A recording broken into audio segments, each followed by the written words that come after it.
Hey there, Scott Groves here with Consolidated Coaching, doing one of my favorite relaxing activities, which is really just smoking a cigar and unwinding after an insane day of work. I'm with my buddy Mike Eaton, who's right off camera that unfortunately you can't see, but you'll hear him. And really, we just wanted to do some Q&A, talk a little bit about the introduction to my book, Lead Generate 61 Days to Double Your Pay. Maybe allow either the reader or the viewer, however you're consuming our information, a little bit of insight into kind of what's going on with me, how we came about writing this book. I don't know, kind of just my resume so that you know who you're learning from. So Scott Groves, Consolidated Coaching. I don't know, Mike, you've known me a long time, but actually don't know a lot about me professionally. So what should people know? Yeah, let's see. So when did you start as a loan officer? It's kind of a loaded question, actually. I started with Washington Mutual back in 2000, right after I got out of the Army. So I started as a loan officer shortly after getting right out of the Army. Started with Washington Mutual, was going to be a teller while I worked my way through college because they had this very cool program that if you worked at least 20 hours a week, you got full benefits as long as you were also a full-time college student. I was god-awful, horrendous at being a teller. Like every day I was out of balance, a few pennies, a few dollars, and apparently in the banking world that shit really matters. They really care about their money. So weird. Yeah, weird. So managers came to me and said, we know you're not ripping off the company. You're not trying to get rich $1 at a time, 57 cents at a time, but you just can't be a teller. You want to do mortgages. And so, this is 2001. Washington Mutual was kind of leading the charge in second mortgages. And although people knew what second mortgages were, and some people had home equity line of credits, this real aggressive marketing of tapping the equity in your house, which we can talk about later, whether that was a good thing or a bad thing, this real aggressive marketing of basically putting a second mortgage as a home equity line of credit, aka having a giant $50,000, $100,000, or $500,000 credit card secured against your house as equity. It was a little bit of a newer concept. I mean, they've been around for a long time, but not kind of in the mainstream. And so I was at a really small branch, actually a branch that was inside of a grocery store that just had a teller line. Yeah. And for 4 years, I just did an insane amount of second mortgages. It was kind of nonstop, getting the cross-training of Washington Mutual, which I will be forever blessed for because they used to want you to be able to open an IRA and open a safe deposit box and do a second mortgage and help somebody transfer their investments and handle their banking and handle their checking. And so what ended up happening is, even though I never finished college, I kind of got a very cool on-the-job training understanding of people's inner workings with their finances, their taxes. When you work on a teller line, you see everybody's tax liens come through and child support liens come through and challenges they're having with their finances and successes they're having with their finances and who makes money from having businesses and who makes money from just having regular paychecks. So it was kind of a very cool on-the-job education. But the reason I say that it's a loaded question is because from 2000 to 2009, I think I did 2 purchase loans. I think I maybe did loans where I needed to look at tax returns 3 or 4 different times because the reality was second mortgages up to $250,000. And then refinances, which I did almost primarily from 2004 to 2008. At the time, you needed no documentation. You needed a good credit score, show a few assets, and like it was off to the races. So when people say, how long have you been a loan officer? I generally say since 2000, but if we want to be real and talk about when did I become a real big boy loan officer and have to read tax returns and understand programs and, do the things associated with helping somebody qualify for a loan traditionally, I didn't start doing that till 2009. So 20 years into the career, but 10 years into this part of the journey. So what do you think that what you learned in that first 10 years has informed the second 10 years? That's a very good question. I think what happened was, if you decided you wanted to become a loan officer, I could teach you how to read tax returns in a crash course, a 50-hour crash course over a week. Like I could teach you the hard skills of being a loan officer, filling out the income worksheets, reading a credit report, analyzing the debt to income ratios. I could do that for you in a week. So that's really what I spent 2009, 2010 doing, kind of on the fly YouTube videos, doing my own taxes through TurboTax. I remember I finally had enough money to get my taxes done for me in like 2011, and the tax person must have hated me because I sat with them for like 10 hours asking questions, asking about this, asking about that. And so the hard skills you could learn very quickly, and that's what I had to do kind of on the fly in 2008, 2009. But how did that first 10 years serve me? I think more so than anything, it taught me how to talk to clients about their finances, and it taught me how to evaluate somebody's overall financial picture on their side, and then kind of looking at the bank at the people that made it and transitioned successfully, and the ones that were successful in the stated income days versus the ones that were successful after everything crashed and basically mortgages in California almost bankrupted the world economy. So yes and no. Did that first 10 years serve me at all on how we do loans today? Absolutely not. Like even reading a credit report is different.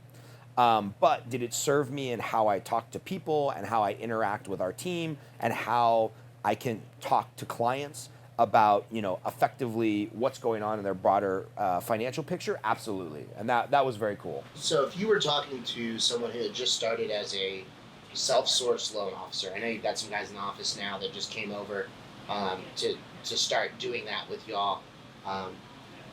Without them having to live through those 10 years of trying to figure it out and trying and failing and being a teller, what would you say are like the 3 biggest takeaways you got from before you transition into being a big boy loan officer? Yeah, I like that, big boy loan officer. Actually being able to read tax returns, go figure. I would say for people that are starting new in the industry, like what 3 skills are good for them to have? The first thing I always ask people is, hey, what job did you have before you decided you want to come over to being a loan officer? And the reason I'm asking that question is it doesn't really matter necessarily what the answer is, or I'm not looking for people who specifically came from this industry or that industry, but I just want to discover that they worked somewhere where they were forced to interact with people, and their success was probably predicated on having either a high level of discipline or a high level of emotional intelligence. And it's kind of funny because, for example, Mike, if you wanted to become a loan officer, you are a comedian, you've done telemarketing sales in the past. And so although you're probably not the most disciplined person I know, understatement of the century, you definitely have the emotional intelligence to be able to talk to people, instill confidence. You have some of those soft skills. So that's something I would look for in a new loan officer. Or maybe somebody that's your polar opposite, but is coming out of the military and has that regimented, like, hey, I'm going to get up at 5:30 a.m. And even if I have to make more calls because I don't have as many of the soft skills, like I'll just put in the hours and make 3 hours of calls instead of maybe Mike or Scott would only have to make an hour of calls. And so I think the first thing I would look for is either a strong attachment to discipline or a high level of emotional intelligence where they can talk to clients. So that's the first thing I would ask about the person that's becoming a loan officer, and also help them decide, okay, hey man, you're gonna have to be the discipline guy 6 a.m. to 10 p.m. until you get things rolling and you learn to talk to people about their finances, or hey, you're the emotional intelligence guy, you're gonna be able to bring in some business. We gotta set up a system so that there's follow through and checkpoints so you can actually close that business and not just let people down. So that's step number 1. So that would be then your one big takeaway is finding which of those areas you fit into. Yeah. That's what I'm hoping that the viewers can get out of this is, instead of going through 10 years of hardship, what are your takeaways? So number 1 takeaway, which category do you fall in? Are you emotional intelligent? Are you hyper disciplined? Yeah. What's the next thing they need to learn? Yeah. So, moving in that, step number 1 being self-aware to step number 2, and whether it's the discipline side and you can just do it, or whether you're the emotional intelligence person and you've got to find a way to trick yourself into doing it. Obviously, the cornerstone of being a top producing salesperson in any industry, much less the mortgage business, is a daily commitment to lead generation. And everybody does that a little different. I think in the mortgage business, it's really making your hour of phone calls from 9:30-ish to 10:30-ish, having good follow through, putting your, kind of personal brand out there on social media. But the number 2 thing that I would say after becoming self-aware on your own style is will you actually commit to an hour a day of lead generation activity? Because if you won't, like if you know that that's the type of person you are, if the money or the success or the ability to help people buy a home, if that's not motivating to get you, if that's not motivating enough to get you to spend an hour a day lead generating, you got real problems. You're gonna wash out of the industry. How long would you say someone should give themselves before they seriously consider stopping? Because I know a lot of times where I've been in cold sales jobs where it took 3 or 4 or sometimes 6 months to gain enough steam to where I wasn't just poor. So I had to generate those leads and I had to have them follow through and they had to mature through a process. So if there's someone out there and they're struggling and they're like, well, maybe is this really for me? How long do they give themselves before they quit? Great question. It's one of my favorite questions because there's different levels of success. There's different levels of success in the mortgage industry, and there's what different people consider being successful. So how long should people commit to the activities or this career before they basically give up? That's kind of the question of the day. And the simple answer is a year. The tough answer is, I wish I would have wrote the book, 61 days, lead generate, 61 days to double your pay. And then maybe I'll make the follow-up book, 360 days, just fucking commit. Yeah. Because the reality is this commitment to lead generation and the activities that make a successful loan officer. In so many new loan officer, it ebbs and flows. They work in their business, lead generating, talking, reaching out to their sphere. They get a couple loans, and then they spend 3 months trying to close those loans. And then they're confused why at the end of that process, they don't have any new loans. It's like, well, because you stopped working on your business and you stopped doing the activities that you need to do to get to get the loans. So let me step back. Hold on. Let me restate that. People spend, when they first get started, because they don't have any loans yet, they spend a lot of time working on their business. That's what I meant to say. They're out doing the coffee appointments, they're doing the lead generation activities, they're reaching out to their sphere, and then they get a couple loans, and that's when they get sucked into the fray of working in their business. They're processing the loans, they're babysitting the loans, because that's the only loan they have to get to the closing line to pay them a commission. And then what ends up happening is that loan closes and they have no more loans, because no shit, you didn't do any of the lead generation activity to work on your business. So what I would say is the simple answer to a hard question is, from the day that somebody commits to the fact that, hey, I'm going to lead generate every single day, they give it a year. And that's what I've told several people. And it breaks my heart when I see somebody get to 6, 7, 8 months in, they're getting a couple loans, they're discouraged because this is a tough job, Somebody that you meet today for coffee who's a referral source is going to give you a couple leads. Those are going to turn into pre-approvals. Those are going to go under contract and then fall out of contract and then get back into contract. Then they're going to close the deal 30 days later. Then you're going to get your paycheck, because most of us are W-2 employees. Then you're going to get your paycheck 30 days later. So the frustrating thing is, for a new guy, the activity you do today is not going to put money in your pocket until 4, 5, or 6 months from now. And so if they don't get to that 1 year window, they're giving up way too soon. Now, that's the frustrating part when you're new in the business. The beautiful thing when you're kind of mature in the business and you've got loans rolling every month is like, I'm making money. I'm making money right now on stuff I did 6 months ago, and I know I'm basically setting up an annuity because the activities I'm doing today are going to put money in my pocket 6 months, 12 months, 18 months from now, because I'm building new referral relationships. So if people can get past that 1 year push, either by working on a team under some other top producers, maybe finding a company that gives them a very small draw for 6 to 12 months, or just grinding and accepting that they're going to have to work several hours a day on their business doing the lead generation, then in their business closing the couple loans they have. If somebody can commit to that, within a year, this can be a very rewarding profession. So would you say that that's part of why you made that Kaizen card? Just to remind yourself of those? Yeah. So for those of you that don't know, Kaizen is a Japanese business term. I think it was popularized by Toyota. And the concept of Kaizen is that you just work to get incrementally better every day. So, there's that theory of like, well, if you get 1% better every single day, it doesn't feel like a lot. But over the course of a year, you'll just be exponentially better. I challenge anybody to do a push-up today, and then 2 push-ups tomorrow, and 3 push-ups the next day, even if you're completely unfit, you're going to be able to do 100 push-ups by the end of the year. So yeah, that Kaizen card that we have with Consolidated Coaching gives you a couple guiding questions on how to run your business, gives you some tips on how to grow your business, and then most importantly, gives you the follow-up plan for what to do after every coffee appointment or meeting with a potential referral source. And yeah, you're right, man. If you can spend a year in this industry reading books like mine, learning from some other great coaches out there, of which there are some, and there are some that are snake oil salesmen. If you can do that and commit to your craft and really just go gung-ho for a year, you should be able to make it. And then, if for some reason you don't, talk to a trusted advisor, talk to a manager, talk to a coworker, and just, evaluate whether or not this business is really for you.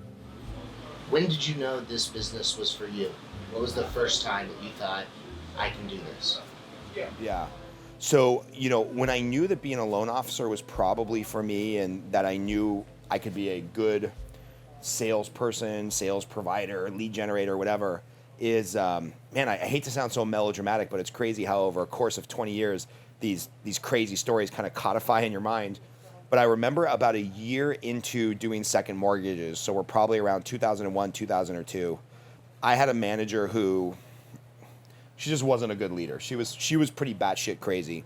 And she would come in and start her day after everybody had been in the branch for a half an hour, and just unload on everybody. And I mean, every possible thing you can think of that you were doing wrong, from where the teller line stanchions were, to how this was organized, to where were we at with our numbers. And it was so demotivating because everybody had already been there working, half hour, an hour before opening. We'd been working for an hour to basically get the day set up correctly. The business day had started, clients were coming in, we were all doing our things. And then she would come in and just chop everybody down. It was a real lesson in how not to be a manager and how not to lead. And I remember one time she came in and called me into the office and started going on one of her tirades. And I just kind of subtly reached over her and pulled open one of the printer drawers on the printer and pulled out a piece of blank paper and started writing while she was still unloading on me. And she was so perplexed, she finally said, what in the hell are you doing? I'm like, oh, I'm writing my resignation. Obviously, I'm a piece of shit. I don't need to work here. You never have anything good to say. And I know I'm a pretty good salesperson, and I've learned a lot in the last year about being able to do second mortgages. I'm pretty sure I can get a job somewhere else. And I just kept writing, and she literally lost her mind and left the office and didn't come back for 2 days. And so I was very close with the assistant manager at the time, who I thought was a phenomenal leader and still is. She's actually still a friend of mine to this day. And we kind of just held down the branch for 2 days, and we originated a bunch of second mortgages, and things kind of just went on really smoothly. And I was like, yeah, I would prefer to work for great leaders, but even when I'm working for poor leaders and poor managers, I still know how to do this job. I can still meet my numbers. I can still, help people with loans. I can still close loans and open loans and start the process. And I was like, oh yeah, this is probably what I'm going to be doing for a long time. And I gave college another, year's chance after that. I stuck around for another year and did another 15 or 20 units at a local college. And then I was like, this is just what I'm going to be doing for the rest of my life. And getting a degree felt kind of worthless. Probably wish I would have finished it. But I dropped out of college, and it's just been all loans since then. So then you know the job's for you, you're closing second mortgages, you're mastering refinance, and then suddenly, dun dun dun, dun dun dun, Washington Mutual. Crash. Yeah, Washington Mutual shits the bed really bad. And, I should go back and try to find my employment records or my W-2s, because all of this there's about a 2-year period from the very end of 2007 when some smart people that I knew started saying the writing on the wall doesn't look so good for Washington Mutual. And then I was at Washington Mutual, I can't remember exactly how long, another 6 months to a year. I do remember I left Washington Mutual right before the real ugliness, where regulators came in on a Thursday night, and the next day, Friday morning, you were Chase Bank. And you were like, what? By the way, side note, great book if you're interested in the catastrophe of the mortgage industry. There's a great book called The Lost Bank, and it's all about Washington Mutual and the bad decisions they made. And there was no evil monopoly man sitting at the top twirling his mustache trying to bankrupt Washington Mutual and take all of his profits off the table. They just made incrementally bad decisions that kept getting worse. And it ended up, a lot of people think Washington Mutual went out of business because they wrote too many bad loans. That was definitely a part of it. But really what ended up happening is Washington Mutual had an old school run on the bank. They ended up being the poster boy for these option arm loans and the liar loans, as I think Hillary Clinton dubbed them in one of her speeches. And what happened was, yeah. I'm with her, Scott. I know you are. What happened was, and anybody interested in this stuff, it's a very fascinating book called The Lost Bank.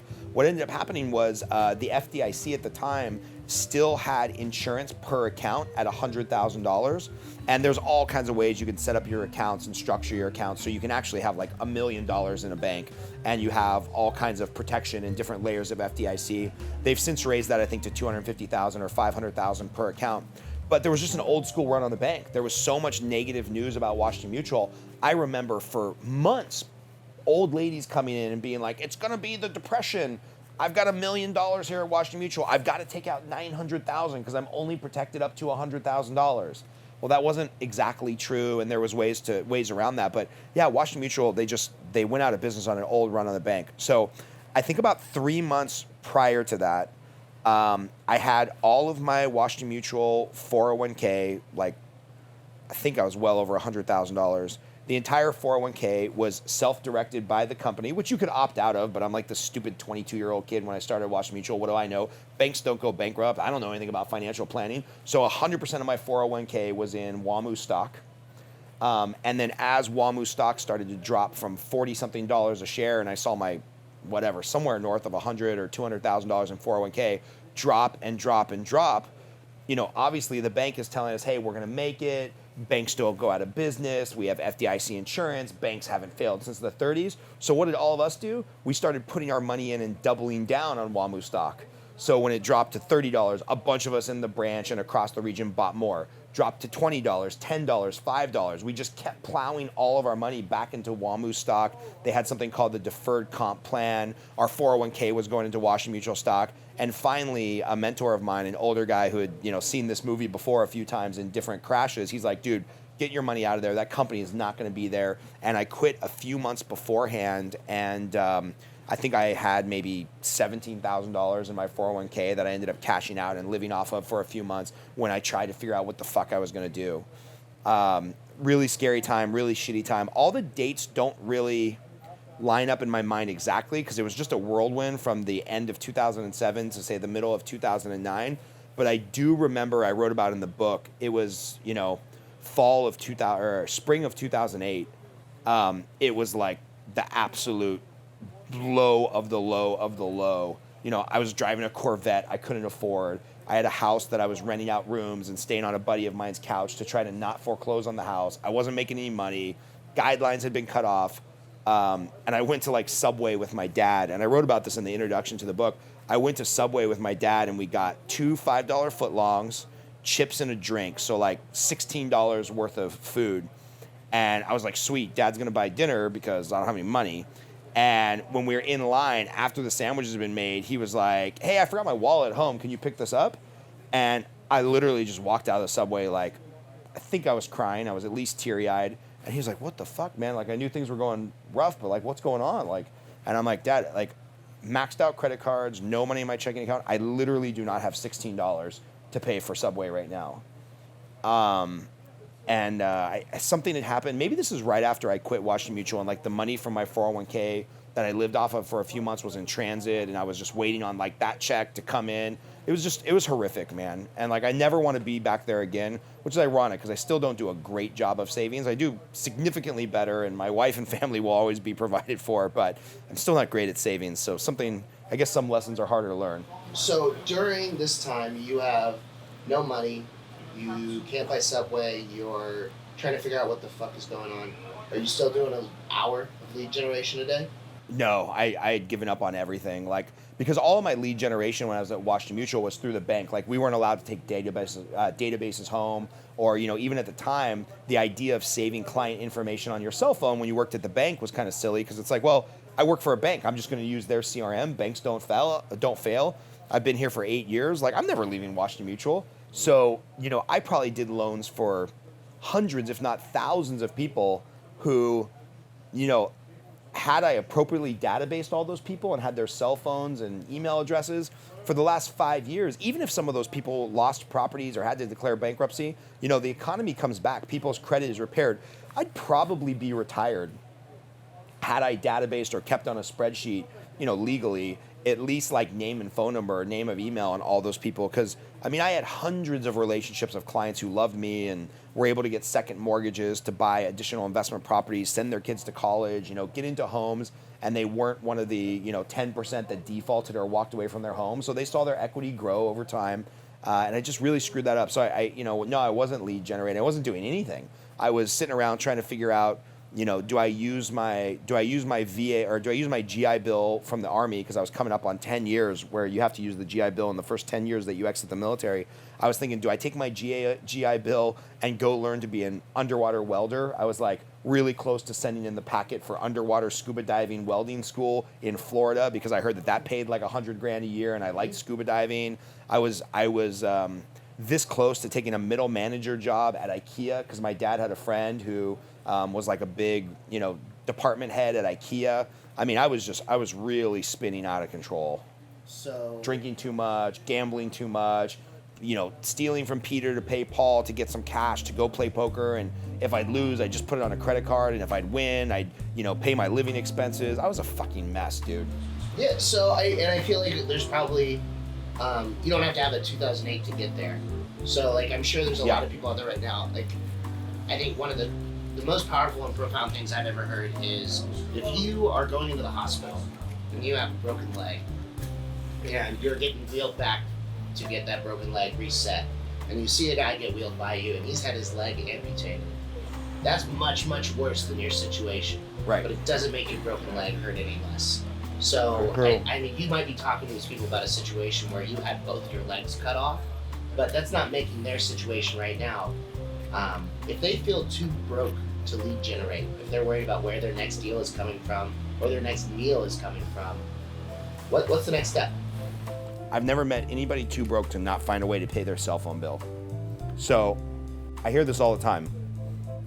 People are like, oh, I can't afford $89 a month for coaching, or, I can't afford to do this, or I don't have the money or the resources to do that. Well, you're fucking talking to me on Facebook or instant messenger or text message. You found enough money to pay your cell phone bill. And if you have a phone and you have a voice and you have a product, that's really all you need. Now, look, am I very excited that I have business partners where I can spend more time lead generation? Yes. Am I stoked that I make the kind of money that I can make where I can enjoy cigars and whiskey and lead generate here in the cigar bar where I end up getting a couple loans a year? Absolutely. Like, is that more fun? Yes. But if you found a way to pay your cell phone bill this month and you have a product to sell or a loan that you can write, you have to lead generate. You just have to. And it's exponential returns. So after you lead generate all month long and you find a loan, then you'll have a little bit of money to pay your cell phone and send out some flyers. And then you'll close 2 loans, and then you'll have some money to send out some flyers and have your cell phone and host an open house. And then at the open house, it just is exponential, and you have to reinvest in yourself, and you have to make the initial investment in yourself if you need to get some coaching or need to do something. After the crash, when was the first time you did lead generation? Like, what did it look like getting remotivated? So just in case this video ever is part of my archive, I got to give a huge thank you, shout out, forever gracious, and have a ton of just gratitude for Eugene Ridnour and Kirk Giroux. And at the time, Eugene Ridnour was a realtor who I didn't know that well, but was pretty successful. And he was marrying a friend of mine from high school who I didn't even really know her that well. We know each other pretty well in high school. Several years had elapsed. We kind of reconnected. I think we happened to reconnect on like Facebook, and I happened to hang out with her and this guy Eugene when they first started dating. And so they were getting married, and I'm sure I was one of the fringe invites, like, well, he was there when we met. I guess we got to invite him, and we're having this destination wedding in Belize. There's no chance he's going to come, and so at that point, I took my last couple $1,000 I went on this destination wedding to Belize. I'm like, well, I'm going to go scuba diving in Belize. I'm going to live it up. I'm going to drink it up for a week. And then I'm going to come back and I'm going to start that underwater welding job, or I'm going to go back to college, declare bankruptcy, live with my parents, whatever the fuck the plan was going to be. I'm like, but this Belize trip is going to be my last hurrah. And so I was there for Eugene's wedding, successful realtor, bunch of other successful realtors at the wedding. And most importantly, the manager of the real estate firm where Eugene worked, Kirk Giroux, was there. Kirk and I really hit it off. We were the only two single guys at the wedding. I was straight, he was gay, so we were single looking for different things. And we just had great conversation that whole week about life, relationships. He's about 20 years older than me, 25 years older than me. And he was just kind of that Yoda that I needed at that moment in time. And he said, hey, I'm a manager of this real estate office. Obviously, things aren't going nearly as well as they have been the last 5 years. But if you work inside of a real estate office and you really focus on lead generation, somebody's going to be buying or selling a house every month, because people move, people get divorced, people get promoted. And at the end of the day, even when the economy is in the gutter, there's a big cross-section of people who have money. And frankly, those people are the smart people you want to be working with, because they're buying houses when houses are cheap. And so not even a story worth telling, but I weaseled my way into getting hired as the in-house lender at this real estate company. And for 2.5 years straight, and this is not an exaggeration, 2.5 years straight, other than I think one weekend that I took away from the office with my ex-wife, I worked every single day. And it was rare that I was not the first person in that office in the morning, and I wasn't the last person that left, which was tough, because in an office of 40 realtors, we had a couple morning people that got in there at 6:30 a.m., 7 a.m., and we had a few vampires that didn't start working until 9 p.m. at night. So for a couple years straight, I just was in that office every day, getting in front of realtors, overdosing on caffeine, because I couldn't afford to take people to lunch. So I would take them to, coffee or iced tea. I remember I would get an iced tea. The realtor would usually get a large coffee, and it was $6.70 or something at Coffee Bean in Los Feliz.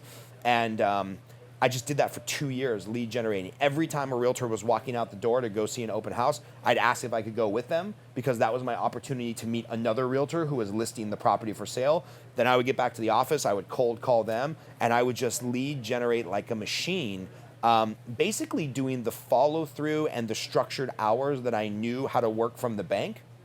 And then adding on just this junky hustle, because I didn't know where my next deal was going to come from, and I was broke and I wanted to get married. So that was kind of the rebirth of my career. And then at the same time, I'm watching YouTube videos, trying to figure out what private mortgage insurance is, and trying to figure out how to calculate upfront FHA mortgage insurance, because I had never done any of that shit. I had done all, low documentation refinances and second mortgages. And it was nuts, man. It was just trial by fire. And I'm really, really thankful that a bunch of the relationships I made in those 2 years, I'm still doing business with them today, almost 10 years later. So you said something I think that is important to hit on. You said that you were able to do that. You had a junkie hustle because you didn't know where your next meal was going to come from. But the second part is you wanted to get married. Yep. So you had an external why. Yep. So that kept you at the office those late hours. By the way, also what ruined my marriage, so there's that. Yeah, no, absolutely. I think it's worth pointing on. But so if you were to look, you have the convenience of hindsight right now. You can look back and you can find these dots in your life of the people that made your success now possible. Mm-hmm. So do you think that there are loan officers out there right now that are in the middle of their struggle that can find those dots? Absolutely. I would say a couple things that kept me afloat was I did have at the time a great girlfriend who turned into my wife, and she is just a phenomenal human being. She's one of those people who you're like, man, I really wish this girl could marry my brother, or I hope she finds happiness. At the end of the day, we didn't need to be married. We weren't the right fit for each other, but during those struggling times, she was very supportive, and I will always be grateful for her for that. And so if there are loan officers who are struggling, I would say connecting the dots and making sure, this is going to be really hard to say, but making sure you're taking care of the other parts of your life. And I know how hard it is when you're like literally struggling for the next deal, and maybe your bank account is negative, or you just haven't got to that place where you know where your next deal is coming from, so you don't know where your next paycheck is coming from. You still have to take care of your health. You still have to take care of your wealth and save a little bit of money on the side, because no matter where you are in your career, it can get worse if you're in sales. You have to take care of the people that are important to you, whether that's your spouse or your family or your friends or whatnot.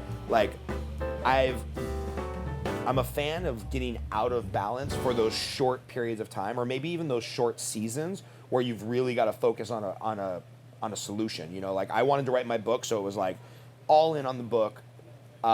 Didn't spend a lot of time with my family that month. Ignored other aspects of my life.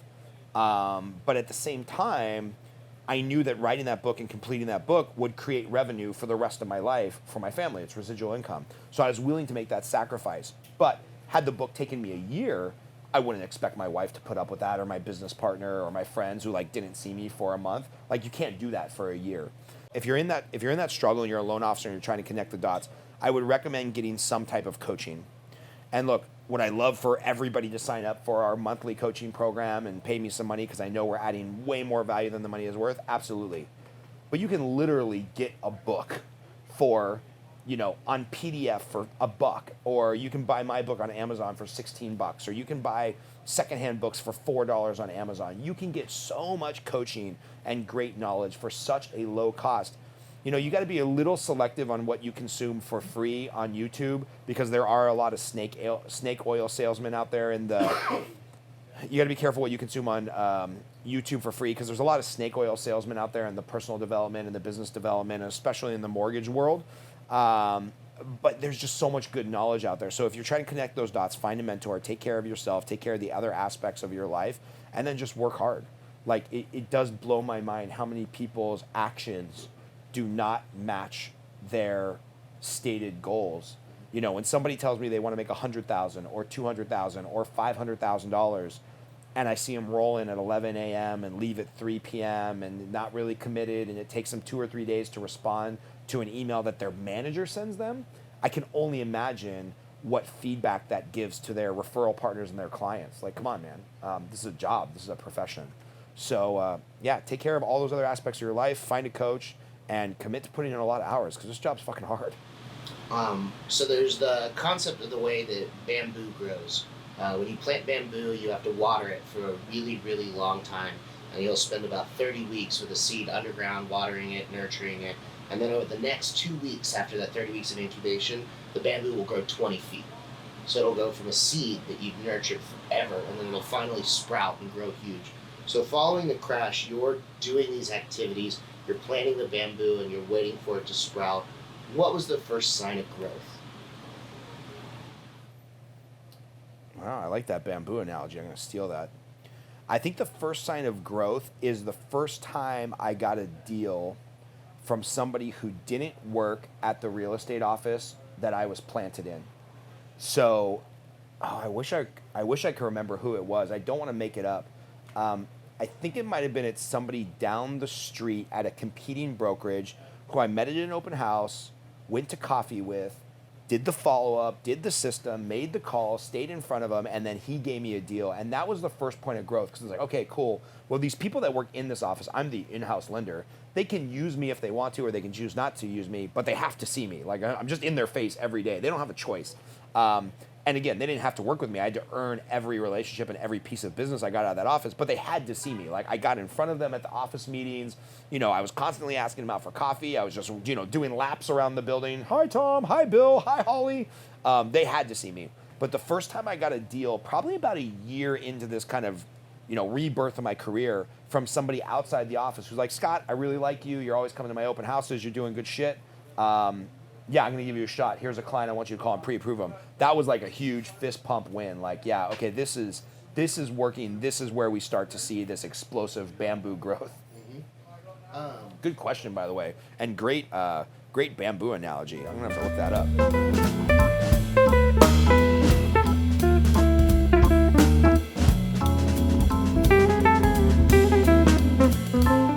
I want to hear about how you celebrate your successes.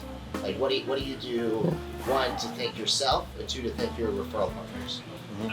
Like, even to this day, because that's a big part of keeping that momentum going. Is, there's a reason they give out trophies when you win a race. Right. Like, you want to know that you won the race. So what kind of trophies do you give yourself? So I think the underlying question, which is really good, is like, this is an ongoing daily struggle. How do we celebrate the wins? And the sad thing is we don't celebrate the wins enough. The downs, the upside of having unlimited income opportunity is you have unlimited income opportunity. The downside of having unlimited income opportunity, because you're in a fully commissioned job, is you have unlimited income opportunity. So you never feel like you get there, right?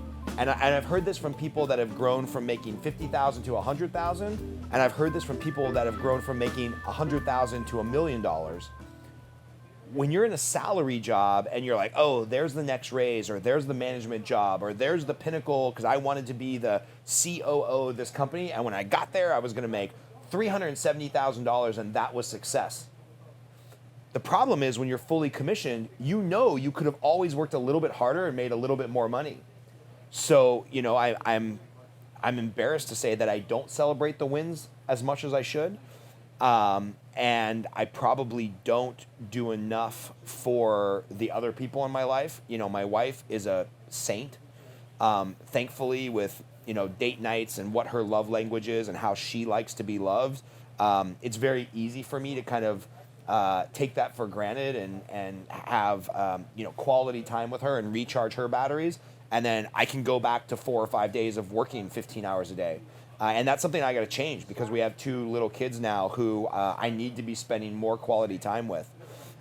With our referral partners, I know a lot of people that do a lot of crazy stuff and awards dinners, and, they're basically breaking laws by taking people out every time they get a deal with them, and they're doing crazy stuff. Or the really egregious examples are, there's a bunch of assholes in our industry that are still delivering, brown envelopes with cash to realtors that they're closing deals with, and that's just basically unforgivable and 100% illegal. But I have found that with our best referral sources, a genuine thank you goes a long way. Like calling Mark and saying, hey, Mark, I just want you to know, I don't take these referrals for granted. It's how I feed my family, and I appreciate you. I respect you as a professional. I love working with you. And once in a while, I just got to call and remind you that I really appreciate that we have a little bit of this one-way relationship where I count on you for leads, and you count on me to close deals. But I know there's a lot of good lenders out there that can close deals, and there's not a lot of great realtors who I want to be working with. So celebrating the wins with our realtor partners and our referral partners, financial planners, insurance people, it's really been trying to refer back a deal to them when we can, but more importantly, just giving them a genuine thank you, a handwritten thank you card. Because how often do any of us get like a genuine thank you anymore? So I think that's happening. But you bring up a good point, man. Like, I got to spend more time celebrating the wins. I will tell you, like, smoking cigars and unwinding a couple times a week and being like, yeah, we did it. We closed that deal. We figured out that tough transaction. We had a great month. There's something therapeutic and meditative about having a cigar, having good conversation with a friend, having a glass of liquor to celebrate a win, and that's kind of how I celebrate right now. What is your favorite part of this job? By far, there's not even a close second. By far, the best part of this job is our team and our office has grown to a level now where I get to pick and choose who we work with. I get to hire the loan officer assistants and the processors who we want to work with on a daily basis, in and out. I've built great business partnerships with business partners who I respect. Thankfully, knock on wood, we have enough business and we do enough consistent lead generation that we can kind of cherry pick the good referral sources that we want to work with and kind of let the difficult people fall by the wayside, which I couldn't do that definitely couldn't do it 10 years ago, probably couldn't even do it 5 years ago. But now we're at a point in our business where we have enough of a system of lead generation, and we're generating enough new leads and relationships that I can afford to have a relationship with somebody who's just not a model match for me to do business with fall by the wayside. So far and away, the best part of this job is the people we work with and seeing other people's success and, taking somebody from a $12 an hour personal assistant / dog walker / somebody who was out getting dry cleaning to like this individual that I'm thinking of specifically is going to make $80,000 or $100,000 this year in a support role where she works her ass off. That's exciting. That's the fun stuff. And then I would say a fairly distant second is getting clients into homes. I shouldn't take that for granted because a lot of what we do does help first-time home buyers create wealth. And for some of them, it helps them create generational wealth where they're then using the equity in their house to buy their kids a house, send their kids to college, buy an investment property. That probably would have been my by far number one 5 years ago. But as our team has gotten bigger and other members of our team were having the closer relationships with those clients, and they're nurturing those relationships a little bit more than I am, now the number one is just the people we work with because they're great. What's your favorite deal you've ever closed?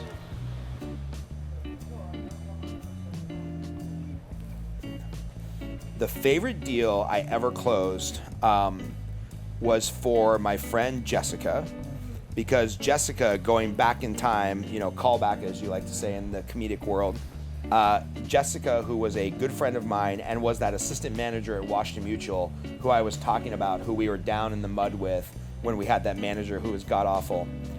Jessica decided after her first couple kids to leave the banking industry, and the deal she had worked out with her husband is like, hey, I'm going to work my ass off in the banking industry for the first 6, 7, 8 years of our relationship. You're going to get through college. You're going to get through law school. You're going to get through UCLA.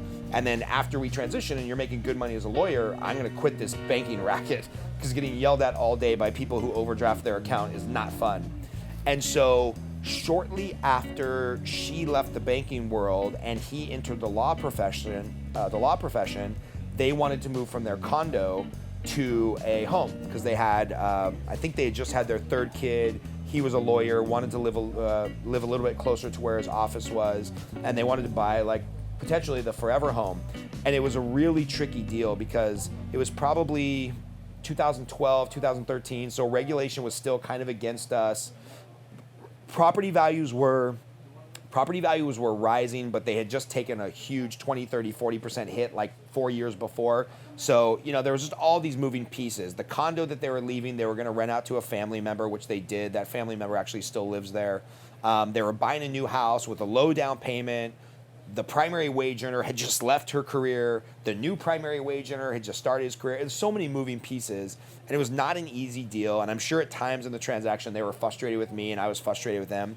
But we got it closed, and now, this person, and I think this is important, that this person that bought a house, the person that bought the condo on stated income, and let's be real, was one of the 85 or 90% who bought a home with a liar loan, with stated income, with everything that we have come to villainize, did the right thing. They made all their payments. They pulled some cash out of that condo because they had some equity. They bought their next home, which that home is now up in value a couple $100,000. So by being able to get that evil liar loan back in 2005, they've built generational wealth. They used some of that equity to buy the next house. They used the equity in that house to pay off his student loans. And now they're setting themselves up for when their kids are ready to go to college, they're going to sell either the condo or sell the house and move back into the condo so that they have a couple $100,000 of free money to send their 3 kids to college. And it will be, dad's a lawyer, but for the mom, it will be the first people in her entire family to go to college. So by being able to pull off these loans, it's like you create wealth, you got them close to their job, he can spend more time with his family, they're creating wealth, they're going to send their 3 daughters who are lovely to college. It's just like, it's a win-win-win. And that's the stuff that loan officers do that I don't think we get enough credit for. Because without a highly intelligent, world-class loan officer, to do that activity back in not only 2005, but then going forward in 2012, like that wealth just doesn't exist. They don't get that home. So that's pretty cool. Yeah, that's really cool. So What do you do? What do you? I know you harp on it's important to invest 10% of your income into yourself. Um, what have been over your career the best investments in coaching you've made? So, what have been the best investments in coaching that I've made? The first coach that I hired was a gentleman named Todd Duncan. He's still in the mortgage industry, very polished, very good material. My only criticism of him, and I would tell him this if he was sitting here, is that he hasn't done loans in 25 years. He's written a ton of great sales books. He has a wonderful personal brand. He puts together one of the marquee mortgage events in the mortgage space, and everybody that goes to it can learn a lot. My only dig against him is that he's not doing loans currently in this world that we live in now, but that doesn't mean you can't learn a lot from him. He was the first coach that I worked with, and he really helped me understand this idea of hiring ahead of demand. And what he told me, and mind you, this was in 2013 as things were just starting to rebound. I was starting to make good money. He told me, he's like, hey, you got to hire ahead of demand. You got to hire this. You got to do that. And I just didn't really see the vision. And I was coming from a little bit of a scarcity mindset instead of an abundance mindset. And he said, think about it this way, Scott. Would you ever pay somebody $120 an hour, because we figured out how much money I wanted to make and how many hours I was working? And so he said, would you ever pay somebody $120 an hour to go shop for you at Target? And I was like, no, that's insane, because somebody will go do my shopping at Target for $15 an hour. And he goes, exactly. He goes, that's the key. If you can do the lead generation activity and the revenue generating activity that'll make you $120 an hour, why in God's green earth are you still doing some of these $15 an hour activities? He's like, so everything you can in your personal life and your professional life that's a $15 an hour activity, hire somebody who's going to be happy to make $15 an hour and start laying off those activities to them. You leave early to go take your dog out for a walk, send a dog walker to your house. You find yourself, as I think I was maybe single or divorced at that time, I don't remember exactly. You find yourself spending a weekend running errands and pay somebody to be your shopper. He's like, you find yourself spending an hour a night separating tax returns, because this is still when we were getting most of them physically, and pulling out staples and photocopying returns and labeling PDFs. Find somebody who would do that for $15 an hour. And the key is, don't spend that time then screwing around and going on Facebook and having water cooler talk around the office. Spend that time lead generating, learning your craft, consuming the coaching, reading a book, doing the revenue generating activities. And that has really stuck in my head to where, every time I've given up money to hire somebody new, within 6 months it's paid off and created more revenue for me on the whole. So that's probably the first great bit of coaching that I got. And then, shameless plug and shout out to my friends, Hal Elrod, John Vroman, and John Berghoff. They run several mastermind groups, the Best Year Ever annual conference down in San Diego. They run really phenomenal coaching, training masterminds that's not just for mortgage individual, but brings together people from a myriad of different industries to just, share best practices. And ironically, well, not ironically, thankfully, that's how we met. Mm-hmm. So. It's crazy. So what drives you to want to provide more value than you charge with coaching? The problem with being a really good salesperson is we are easily sold. So I have bought endless amounts of $9 products, $900 products, $2,000 CRMs, $3,000 masterminds, $500 special trips. I'm the sucker. Like, if you have something to sell, find me, because good salespeople are easy to sell. And so, I think I've spent enough money on stuff that I decided was not worthwhile, that I'm just very fearful of anybody ever saying, like, I paid $100 a month, or I did private coaching with Scott for $1,000, or I spent $10,000 to be part of his mastermind group, or whatever, and I didn't get the value that I paid out of it. So part of it comes from a place of fear.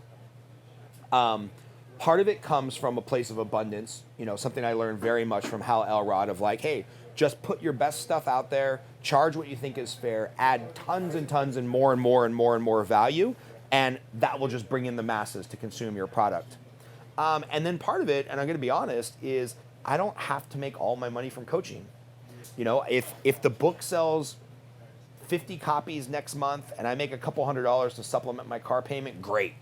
If it catches fire on a podcast and sells 5,000 copies and now I've got 20 grand to put into an investment account for my retirement or the dream second home I want to have down in Cabo, that's great too. But, I think there's a lot of coaches who either depend 100% on the coaching revenue or the live event revenues, or frankly, there's a lot of coaches that are getting into the mortgage coaching space because they've gotten their mortgage license suspended, they've gotten in trouble, they have pending lawsuits, and they have to make 100% of their money off of coaching. And so they're constantly worried about this balance of, am I charging enough? Am I making enough? What's the minimal viable product that I can deliver for this money? Or they're just running a pure scam where they're trying to get, $199 per person and scale it to the point where they make enough money and they can disappear. But, for me, I'm still doing very, very well, originating loans, lead generating for our team. I've got 2 great partners that help, close the actual loans we're working on. So I've given up a little bit of revenue on the loan side and partnered up with great people. We pay our staff very well so that it frees up time to work on the coaching business, because that's kind of where more of my passion is going. But I don't have to make my money off of the coaching clients. That's bonus. And I think people should pay for coaching, because if not, they don't take it seriously. But yeah, I force myself all the time to deliver more value. And my business partner, Justin, has kind of coined this phrase, intellectual philanthropist. Like, if I've got something that's interesting that might help somebody, I can't help but want to share it with other people. And, the sad thing is I should probably charge for that a lot more often than I do, but I don't. So, that's where that all comes from. All right, so let's walk through a scenario. I got my NMLS. I've been working in a call center for about a year. And now I've just switched over, and I am just starting to close loans on my own for the first time. I'm, lead generating, and I'm not seeing a lot of results. I'm marketing, I'm doing all these things that my managers are telling me to do, but I'm just closing 1 loan a month. How is my $89 that represents a good chunk of my income gonna get me closing a second loan a month? That's a great question. So, the scenario is, you're either new to the industry, you're transitioning from being a bank loan officer, you're transitioning from being a call center loan officer, you're in a new geographical area, and you're eking out 1 loan a month. Something has to change, but do I want to spend that entry level cost? And by the way, that $89 is going up to $129 soon. So do I want to spend somewhere around $100 to get some coaching from somebody who I don't really know from Adam? I would say for that loan officer who's struggling to do that 1 loan a month, if they're doing at least 1 loan a month and they're doing those lead generation activities, don't get discouraged and keep doing them. So the first thing is, and I'll steal a line from my buddy Mike Merriam, you're probably closer than you think. Like, you're probably right there. If you're doing the activities, you're at least staying afloat, closing a loan a month. It's probably just a couple tweaks that you need on your presentation, or the manner of which you're going about your coffee appointments, or your post-closing follow-up, or your in-transaction follow-up. There's probably just a couple tweaks that you need to make to get to 3 deals a month. And then once you get to 3 deals a month, you now have a captive audience of 6 producers to market to, because you have 3 buyer's agents and you have 3 listing agents. So I have found it's very hard for people to get from 0 to 1 and 1 to 3. If they follow our system and they get to 3, then you see exponential growth to 3. Then all of a sudden it's like, well, now I'm at 10 loans a month, and I've got to figure out a whole new game, which is, how do I hire people? How do I build a team? How do I be a mini manager? So the reason people should invest some money in coaching with me, or there's other good coaches out there. Call me if you want a recommendation. If you don't like, my beard or the color of my hair or the content, I'll give you a recommendation to somebody else. Somebody should invest in that entry-level coaching, because they're probably just one little tweak away, one little light bulb, a light bulb over their head away from really taking it to the next level. And the problem is that light bulb, that switch, is different for every person. So that's why in our program we have a daily 8:30 a.m. Pacific Standard Time lead generation call for 10 minutes. And it's not because I want to commit to having to lock myself into doing something every day for the rest of my life. It's not because I'm giving earth-shattering, amazing lead generation value or techniques in that 10 minutes every single day. But what I have found for the people that consistently log in every day, 2 days out of the week, completely worthless for them. If we could cherry pick which ones were going to be worthless, they could just avoid those 2 calls. One of them is going to be mildly engaging. One of them is going to be completely contrary to what they're doing and they're rolling their eyes. But one of them, there's going to be just enough of this nugget of information where that switch is going to flick. It's going to flip. Sorry, that switch is going to flip, and they're going to be like, oh man, yeah, that's what I need to be doing. So for example, there's a competing coaching program that says you have to do a happy hour every month. You have to do a happy hour every month. You have to do a happy hour every month. And I think of a older, more mature loan officer. She's a lady up in Idaho. A majority of her referral sources are from the Mormon community. So not exactly your target demographic to have a happy hour with. They're not drinking. They tend to have, demographically larger families that they want to get home to at the end of the day. And so she kind of just ignored that and put it out of her mind. And she texted me one time. She's like, Scott, you don't even know you said it. But this morning on your call, you said, as a throwaway line, if you can't host a happy hour because whatever, you have a special needs kid you have to go home to at the end of every night and you just can't be away one night a month, throw a lunch, have a pancake breakfast, start a sewing circle. I made some just off the cuff comment and it clicked in her mind of holy shit. Every professional I know drops off their kid before 7:30 or 8. Most realtors don't roll into the office in my neighborhood until about 9 or 9:30. That means I have this golden hour window where I could do a pancake breakfast or an ongoing breakfast mastermind and really make a difference. Sure enough, she started that. It's now 3 or 4 years later, and she's gone from averaging 3 loans a month to 16 loans a month. I looked her up just a couple weeks ago because she just made that one little tweak in her business. And again, it was a throwaway line on a 10-minute morning call that probably the other 100 people on the call did not use that as an implementation into how they do their business. But for her, it was career changing. And so that's why I think our program is worth the investment because are you gonna use all the material? Of course not. It's like drinking through a fire hose. But you're gonna get a couple droplets that are like, oh yeah, that's gonna change my business and change my life.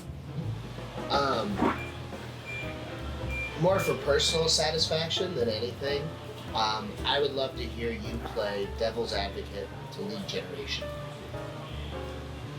So if you had to argue to me why lead generation is not, what would be your objections? Scott, I'm lead generating, it's not doing anything. The first thing I would ask is how you're lead generating. So you mean kind of our system of making an hour a day of phone calls, reaching out to roughly 30% buyers, 40% existing referral relationships, and 30% new referral relationships. What you're probably arguing is like, I'm successful and I don't make my hour of calls a day, or I don't want to make my hour of calls a day, or just argue why you don't have to do it. Yeah, the reason I'm asking this is because there are plenty of people out there that have found shortcuts or whatever way, and they're accidentally successful. Yep. So they're doing better than they think they are, and their stability is false. So they're going to argue and say, I don't need to lead generate. I have my leads. I have a full pipeline. I'm keeping my pipeline full. Yeah. The best way I can describe this, and we'll get back to the lenders in a minute, but we'll talk about this phenomenon with realtors. So realtors tend to have this career arc. They get into the business, and these are the ones that make it and the ones that are successful, not the ones that wash out. They get into the business, they get in touch with every single person they know and let them know they're a realtor, and they close a couple deals for friends or family. And then if they're good ones, those transactions go well, and those friends or family refer more people, and those people refer more people. And so the cycle goes kind of like this. The first couple years, those realtors are hungry. They're working every Sunday at an open house. They'll drive across town for a buyer who wants to see a $100,000 condo in the ghetto. Like, they don't care. They are hungry. They are lead generating. They're Facebook messaging. They're texting. They're reaching out to everybody that went to Delta sorority with them and letting them know they're a realtor in the area. They're really hustling. Okay. Then after a couple years, they close basically a huge cross-section of people who become first-time buyers or early investors, or they're buying lower-cost property.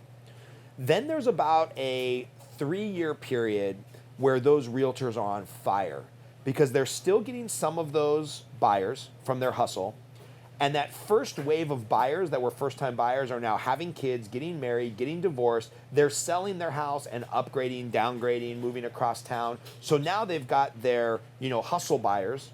Now they're getting all these listings from the people that they helped buy houses, and they're helping those people buy incrementally more expensive houses. And you'll see realtors go from like poverty, I made 50 grand, I made 75 grand, I made 100 grand, I made 500 grand, I made 600 grand, I made 700 grand.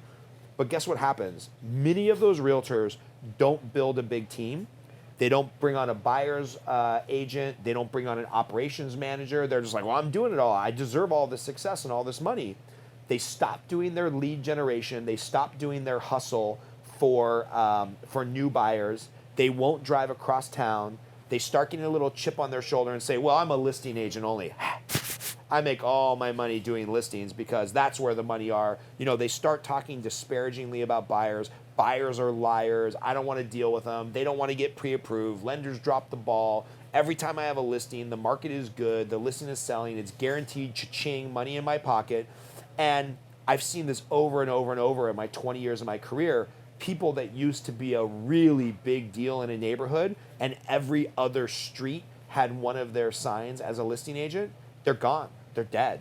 Like maybe they saved and made enough money to retire. God bless them. But what probably happened is over this 7 or 8 year career arc, they went from the hustle, the lead generation, got away from it.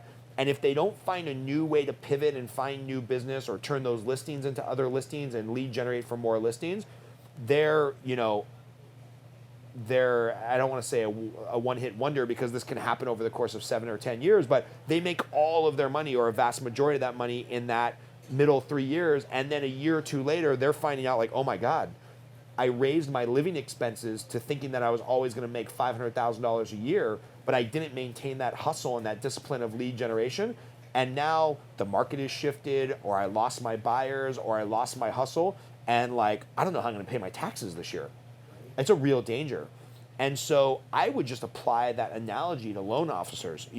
If you hit the ground running, or you had a deep social network, or you found a Facebook funnel that worked, or you were working at a bank and you had a lot of walk-in referrals, great, take advantage of that. And those are the people that I see arguing with me like, I don't need to make my calls. I get plenty of leads from here.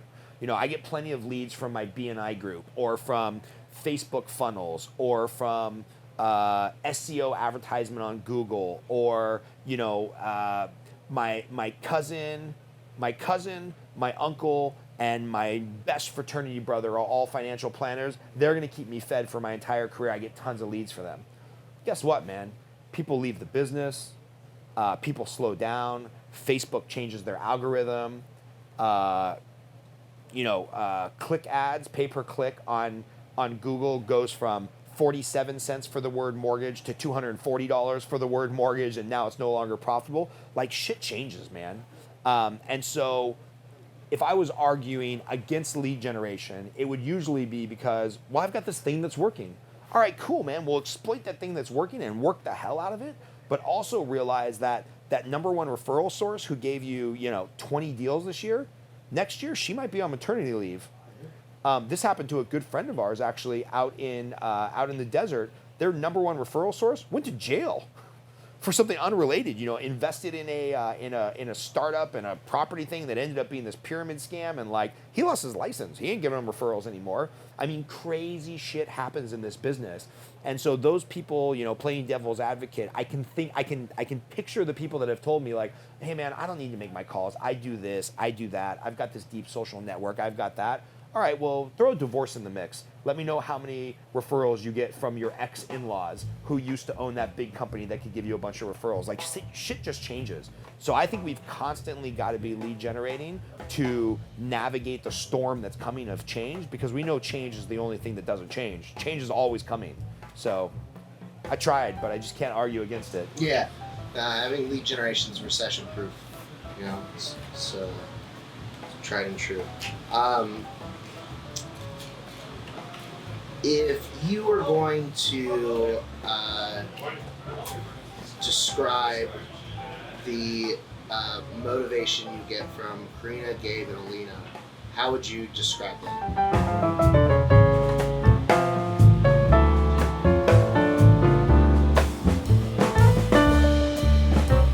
So, if I was going to describe the motivation that I get from my wife and my kids, I'd probably have to go back to this idea that I think motivation is bullshit. I never wake up in the morning and say, man, I cannot wait to make 10 calls today so I can get 8 yeses. No, I take that back. I don't wake up this morning thinking like, I want to make 10 lead generation calls today so I can get 8 no's and get 2 yeses to turn that into a coffee appointment. And of those 10 coffee appointments, 3 of them will cancel. And of the 7 that show up, 4 of them will give me a lead. 2 of those will be good leads. 1 of those will close a deal, and 1 of them will become a referral partner. Like, I don't wake up saying like, yes, rejection. So I think motivation is bullshit. But I'm committed to doing the activities because commitment is always going to overtake motivation.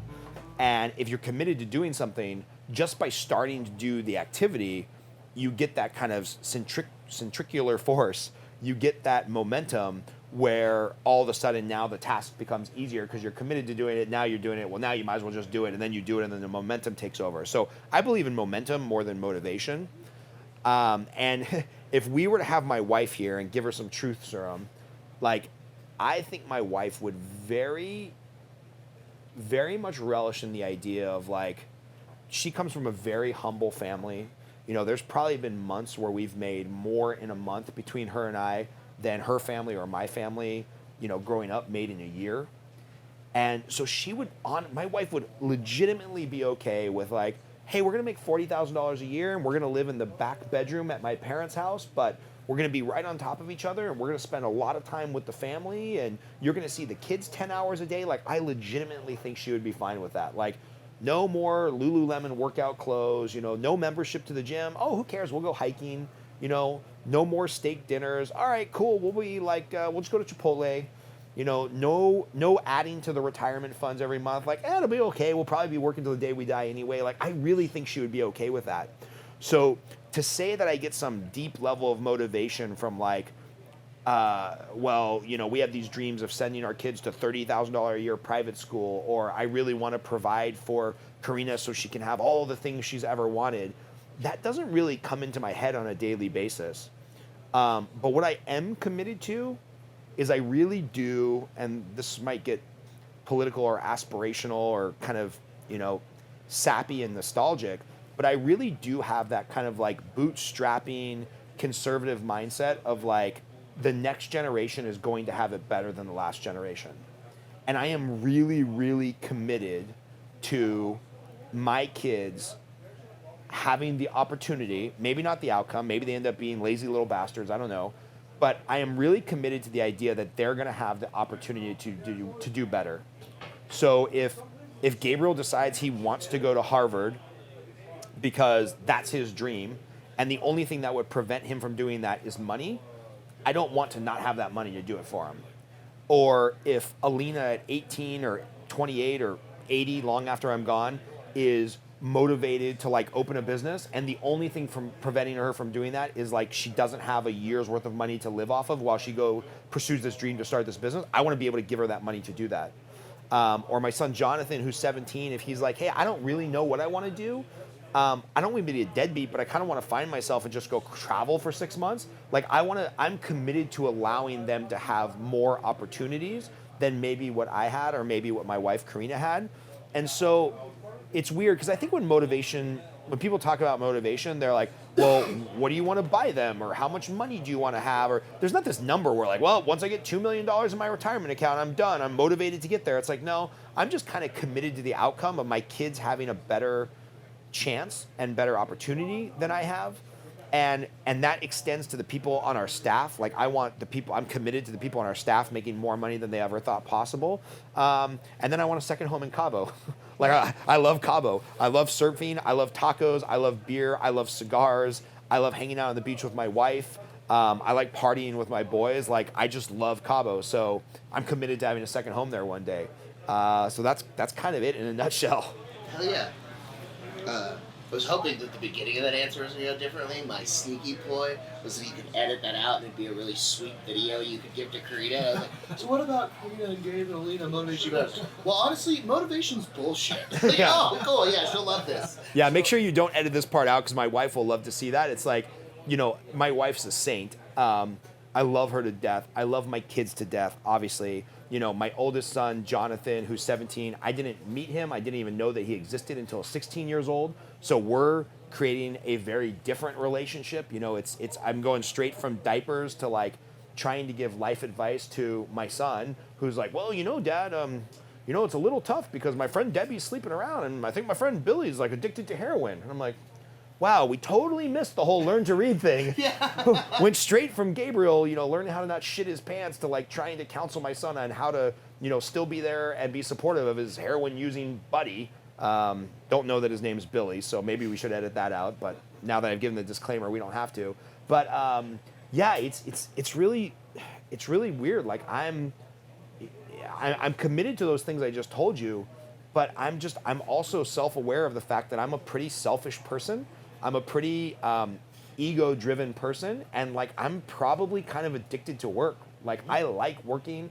I like spending my weekends, yes, having quality time with the family and doing right by them, but also coming in to work with you and figuring out ploys to build a better video service or a better video series so we can provide a better service at a lower cost than what the competition is. Like I like building the better, faster mousetrap of how to do loans. Like I'm kind of addicted to work. So, I mean, if I was going to pick a motivation, maybe it's like this idea of like work for the sake of work is kind of fun. And that sounds insane, but it's really my reality. Yeah.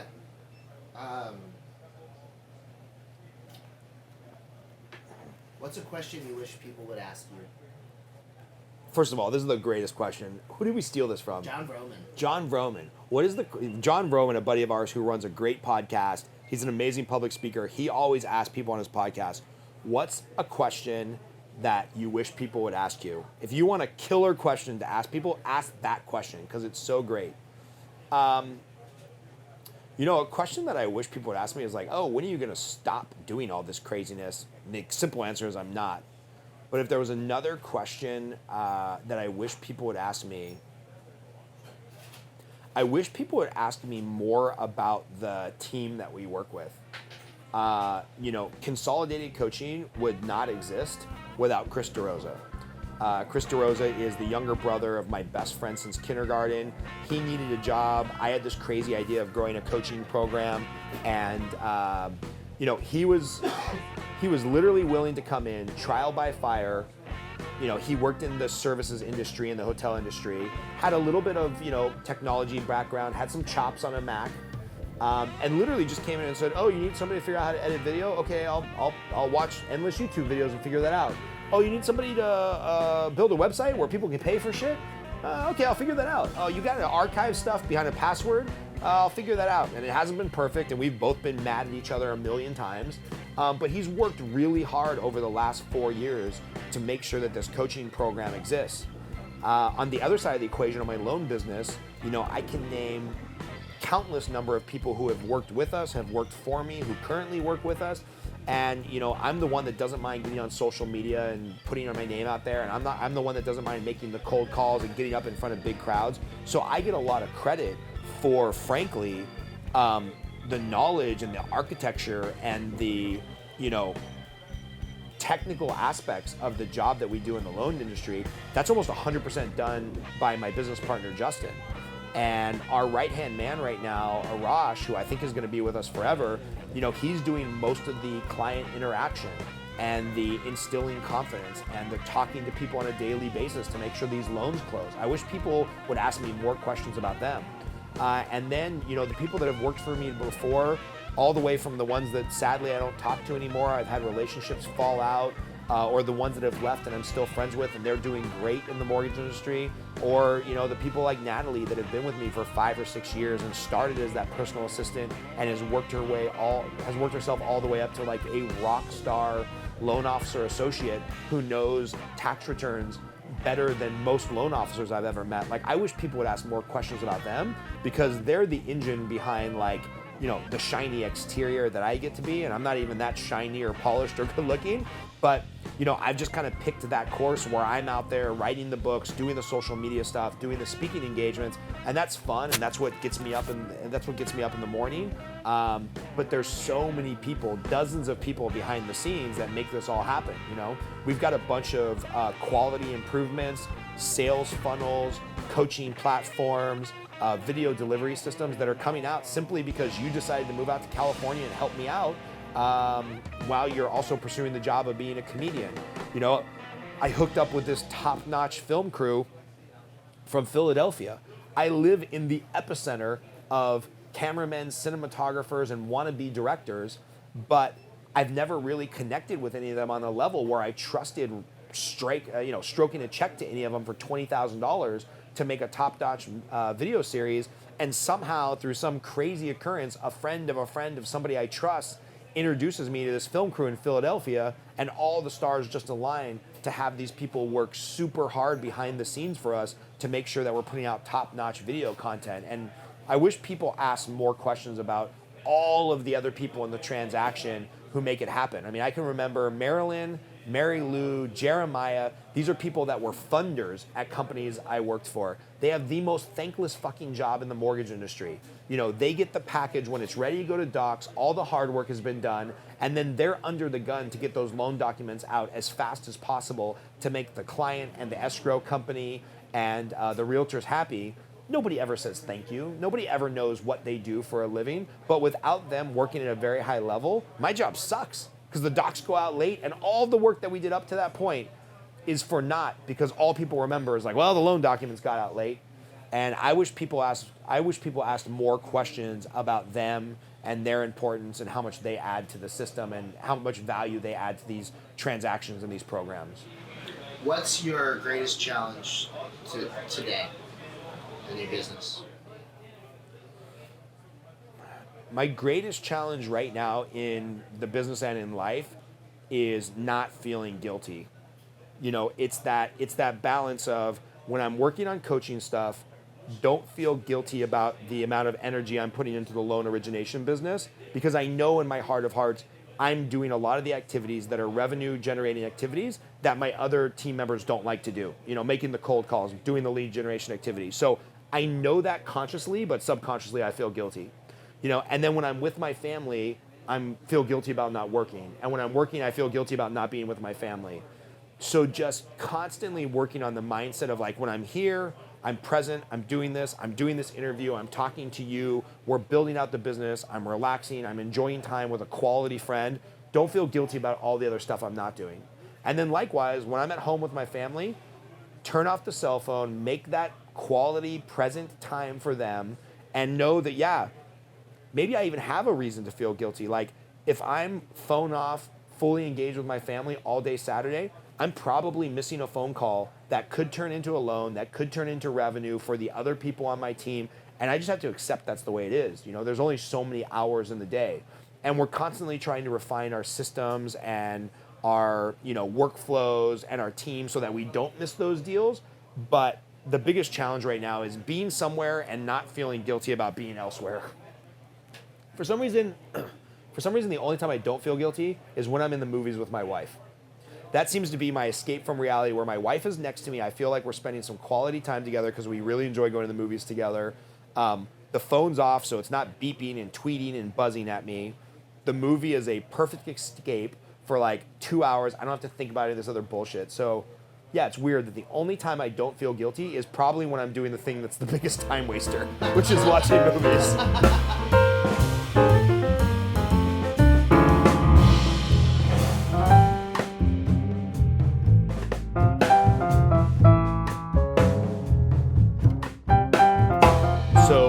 A lot of people ask me why I wrote the book. Why'd you write the book? Why'd you write the book? I wrote the book kind of for three reasons. One, I had been kind of journaling, getting speeches or podcasts or coaching calls that I had given transcribed. I had kind of had a couple false starts on starting and stopping writing a few chapters. So at some point, I had some god-awful 400,000, 500,000 words on a Google Doc. And for some context, your average business book is like 30,000 words. So I effectively had content for like 10 books on this page. And at some point, my ego just took over, and I was like, this is ridiculous. Like, write the damn book. Like, you're better than this. You need to, you just need to do it. I mean, you're just better than this. You have all this content. Buckle down and get it done. So ego was kind of number one in this idea of completion and finality. Number two, a lot of people that are in that mastermind community with Hal Elrod where we met, a lot of them told me that, like, hey, even if you write the book and nobody reads it, which I'm, even if you write the book and nobody reads it, I'm really proud to announce that many people have read it. The book serves as a very expensive business card because nobody's ever going to throw away a book. Everybody throws away your business card. But if you can print a paperback copy of your book for $5 and give that $5 book away as effectively your business card, like, I'm the expert in this subject, you know, come work with me as a realtor, or come work with me as a loan officer, or hire me to speak at your event. Having a book is just it's the best business card, it's the best calling card you can have. And so having a book has really created other revenue generating activities of, yes, selling the book, but also getting in front of, you know, paid keynote speech opportunities, adds validity to the coaching program. There's a lot of good peripheral revenue generating activities that occur by having a book. And then number three, I wrote it to solve my own number one problem of, I have shiny object syndrome like you wouldn't believe. You know, like I said, a salesperson is the easiest person to sell. So if I was just on Facebook all day, I would be buying ClickFunnels and Facebook ads and pop-up this and clickbait that, and I'd be doing all this stuff. And I know in my heart of hearts, most of my revenue comes from buckling down, doing the calls, making the contacts, setting up the coffee appointments, one-on-one meetings that lead to deeper relationships, that lead to more referrals. I know that. So I wrote the book kind of to solve my own ADD, shiny object syndrome, and just be like, come on, dude, if you wrote the book and you can't even follow the stuff in your book, you're really a piece of shit. So just having the book and having the call tracker that comes as part of our coaching program and doing the activities, it forces me to buckle down and do the things I know I need to do. And then what's really cool is I also know it's all the stuff that all of our coaching clients need to be doing. And so the book serves as that bridge to, I'm going to do it. I'm going to lead by example. I have the playbook to hand out to somebody else to say, you need to do it. Now they have the playbook, they can do it. And hopefully it'll be this virtuous cycle where more and more people make more and more money based on, one, the concepts in the book, but also just the consistency of, like, every day doing a little bit, Kaizen, getting a little bit better, reading the book, doing the stuff. So that's why I wrote it. All right, so scenario. 2008 has happened again. Dun dun dun. Everything's crashed. You have to start over from scratch, essentially. You know, this time you're a little better off because you had some savings in the bank. So let's assume you're not completely poor, but you have to start off. Now I know you're going to want to answer and say, "Oh, I just do my coaching," but, like, talk me through it. You are walking in tomorrow. It's Monday. The whole thing is fucking crashed. 8:30, you're on the lead gen call. 8:40, what's next? All right, so let's say tomorrow the market crashes. You know, there's significantly less loans out there than there was 24 hours ago. There's significantly less buyers. There's significantly less transactions. The first thing is I will be grateful for the fact that I do have at least a year of emergency savings to live off of. You know, it's the same thing I tell people. It's the same thing that I tell people when they come into the business, like, you've got to give this a shot for a year. So for me, I would have to come to the grips of, like, okay, we've got to slash all expenses. I've got to probably liquidate some stocks before they crash, or take some cash value out of a life insurance policy that I've been saving in. And I've got to have, like, my war chest of money to live off of so that I don't have the extra stress of, where's my next paycheck coming from? Is my family going to eat? Am I going to pay rent? Okay, so I take that, whatever number it is, $70,000, $80,000, set it aside and be like, okay, I've got to live off of that. I've got to get my expenses way down so that there's the lowest possible level of stress for the next year. That's kind of step number one. Step number two, a lot of people aren't going to want to hear, but I think the next crash for loan officers might not come in the form of the market crashes and there's less transactions. It might come in the sense of, hey, Facebook mortgage or Google mortgage or Amazon mortgage is a real thing. they turned on the switch last night, and now 50% of the mortgages in the country are going to go to Amazon Mortgage because everybody who has a Prime account gets a free appraisal, all their closing costs paid for, and they get white glove service because Amazon's the fucking machine. So I would really evaluate, do I stay in the mortgage business? I know that I can go lead generate in any field and make the phone ring and sell a product. So if something world changing like Amazon Mortgage flipping the switch and the writing is on the wall that they're going to capture 50% of the deals in the market, I would really spend some time evaluating whether or not staying in the mortgage business is right for me. Now, I would stay in, and I would stay in for this very reason, and it's all part of the master plan. I would stay in the mortgage business because our team has built our volume to the point where we have enough deals that even a 50% cut to the available deals in our pipeline, we're still going to make a good living. If you're doing 2 deals a year and you're eking out an $80,000 or $100,000 a year living, and then overnight either the economy or Amazon Mortgage or regulation or something takes away 50% of the deals in your pipeline, you ain't sticking around this business to close 1 deal a month with limited upside and only make $40,000 or $50,000. So the first thing I would do is make sure my financial house is in order. Second thing is I would evaluate, do I want to stay in the mortgage industry? Third thing I would evaluate is like, okay, yes, I'm going to stay in the mortgage industry, but we've strategically built ourselves to the point where we're going to go from 20 deals a month to 10 deals a month. Me, Justin, Arash, our team, we're going to have to eat on a lot fewer deals and a lot lower amount of revenue or a lot less revenue. But all of those people that were doing 2 deals a month that are now doing 1 deal a month, they're going to wash out of the industry in the next 6 months. So at 8:40, instead of scheduling an hour to lead generate, I would really schedule 2 hours or 3 hours or 4 hours to lead generate. Because I know all of those loan officers that are getting the fringe deals, they're falling out of the business in the next 6 months. They're not going to make it. I want to pick up all those relationships and all those realtors. It's kind of like that. I'm going to get this quote wrong, so, whatever. Take the context, but don't quote me verbatim. It's that Martin Luther King thing where he said, like, I normally pray 2 hours a day. Today I have a really challenging decision to make, so I'm going to pray 4 hours a day. Because he just knew that when the going got tough, he needed to spend more time with his spirituality and in thought and talking to God and the things that were important to him. So I would say, what the lead generation call would become is like, hey, motherfuckers, no more 1 hour a day, 10 calls a day. Now we're stepping it up to 3 hours a day, 30 calls a day. And if you can't do that, you will 100% be out of the business in 6 months. So sink or swim time, Skippy.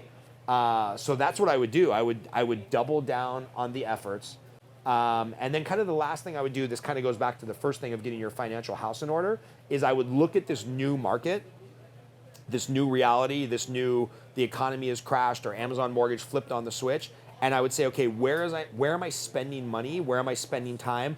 What relationships do I have that aren't worthwhile anymore? What can I cut off on spending?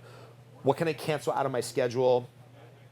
Sadly, what referral sources aren't going to make it? Like, we kind of know in our heart of hearts what people are like, yeah, we really like them. They're good for a couple deals a year, but if the economy shifts, they're going to be back to selling cars or waiting tables or being a barista. You'd really have to triage where you spend your time and money. So it'd be kind of that 4-step process. And it sounds like a cop-out, but it's like evaluate, adjust, and then double efforts.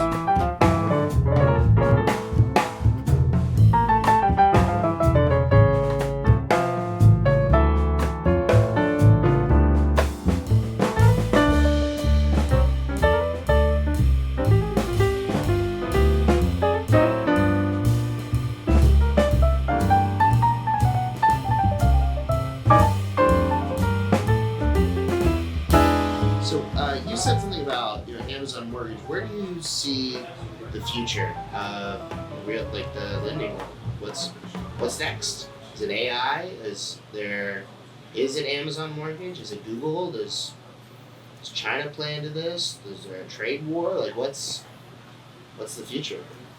As we're sitting here in March of 2019, I think there are a couple things that are apparent. One, I don't think we're in a bubble per se, because over the last 10 years, the people that have bought homes, they have real skin in the game. They have real down payments. They were properly underwritten. They've presumably has some savings to weather the storm of a downturn in the economy or losing a job for 6 months. So I don't think we're in this big bubble. We're definitely not anywhere near 2007, 2008, 2009, where people were basically just playing with the house money, right? Like you were financing a house with no documentation, with no money down. You were riding the wave of appreciation. And it's kind of like if you could go to a casino and gamble with somebody else's money on a 100% line of credit that you don't have to pay back. And then you're like, well, I lost a little bit of money. All right, cool. I'm going to Starbucks. Casino, you get to eat these losses. So I don't think we're anywhere near that. But that being said, all financial markets, stocks, bonds, commodities, houses, they're all cyclical. And right now, I think it's pretty obvious we're much closer to a peak than we are, to a valley. I think the best time to buy a house was August 2011 when prices, basically cratered out, especially in Southern California. And I've got people that have been sitting on the fence since August of 2011 saying, I'm going to wait for the market to go down. I'm going to wait for the market to go down. Meanwhile, in certain neighborhoods, they've lost out on hundreds of thousands of dollars of appreciation. So where we're at in the market, who knows? But I think we're definitely closer to a high point in cost, even though affordability still looks good. Affordability is created from three different market forces. One is the actual raw price of the product. Houses are pretty expensive right now. But the other two items that go into affordability are cost to borrow funds, interest rates, still historically very low in the 4% range, and incomes. Like, what is the affordability? What can the average person afford to pay for a mortgage, a down payment, a rent, a commodity, whatever the case may be? And we could get real political and talk about how maybe the government, both parties, the government, has tried to inflate our way out of the recession that happened in 2009, and maybe the incomes that are being earned aren't really the real incomes that are supposed to be being earned, which are causing higher prices. But I don't want to go totally down that rabbit hole. But just know if you evaluate those three things, yes, property values are more expensive. Yes, interest rates have ticked up a little bit, but incomes have risen pretty much across the board. And anybody who doesn't believe that is looking at the political talking points instead of the actual data, because incomes have gone up. So as far as the affordability of a home, theoretically, they're still kind of affordable. Now, do we end up running out of a supply here in Southern California of people that can qualify for $1 million mortgage? Absolutely. So that's where I think the market is. As far as the industry, who the hell knows? Like, every day there's a new rumor about, Google's investing in this company, or AI is going to take over the world, or everybody's going to be consumer direct and get all their leads from Facebook, or this company's going to fail, or brokers is the only way to do business, or going back to a bank is the way to go. It's kind of like, who the hell knows? What I do think is going to happen, and I think this is becoming more and more apparent, is that our business is going to get turbo-taxed. And what I mean by that is 30, 40, 50, maybe 70% of clients out there will be able to do a TurboTax-esque type of mortgage. They can call a call center where somebody making $200 a file instead of $2,000 a file can kind of, be an application taker, get the bare paperwork in, automation, or, the streamline of paperwork aggregation, Rocket Mortgage, some of these brokers and third-party companies and tech companies that are doing some pretty unique stuff, they will be able to eat up a large portion of the market with maybe lower rates, maybe lower cost of delivery, maybe lower cost of loan officer commissions, or basically loan officers just become glorified processors. So I do think that's going to happen. I think 50% of the market will be served by this cross-section of loan officers or technological influences that are frankly a race to the bottom on cost, commission, rates, income for the loan officer side of the community. And that's basically what TurboTax did. TurboTax over the course of 10 years wiped out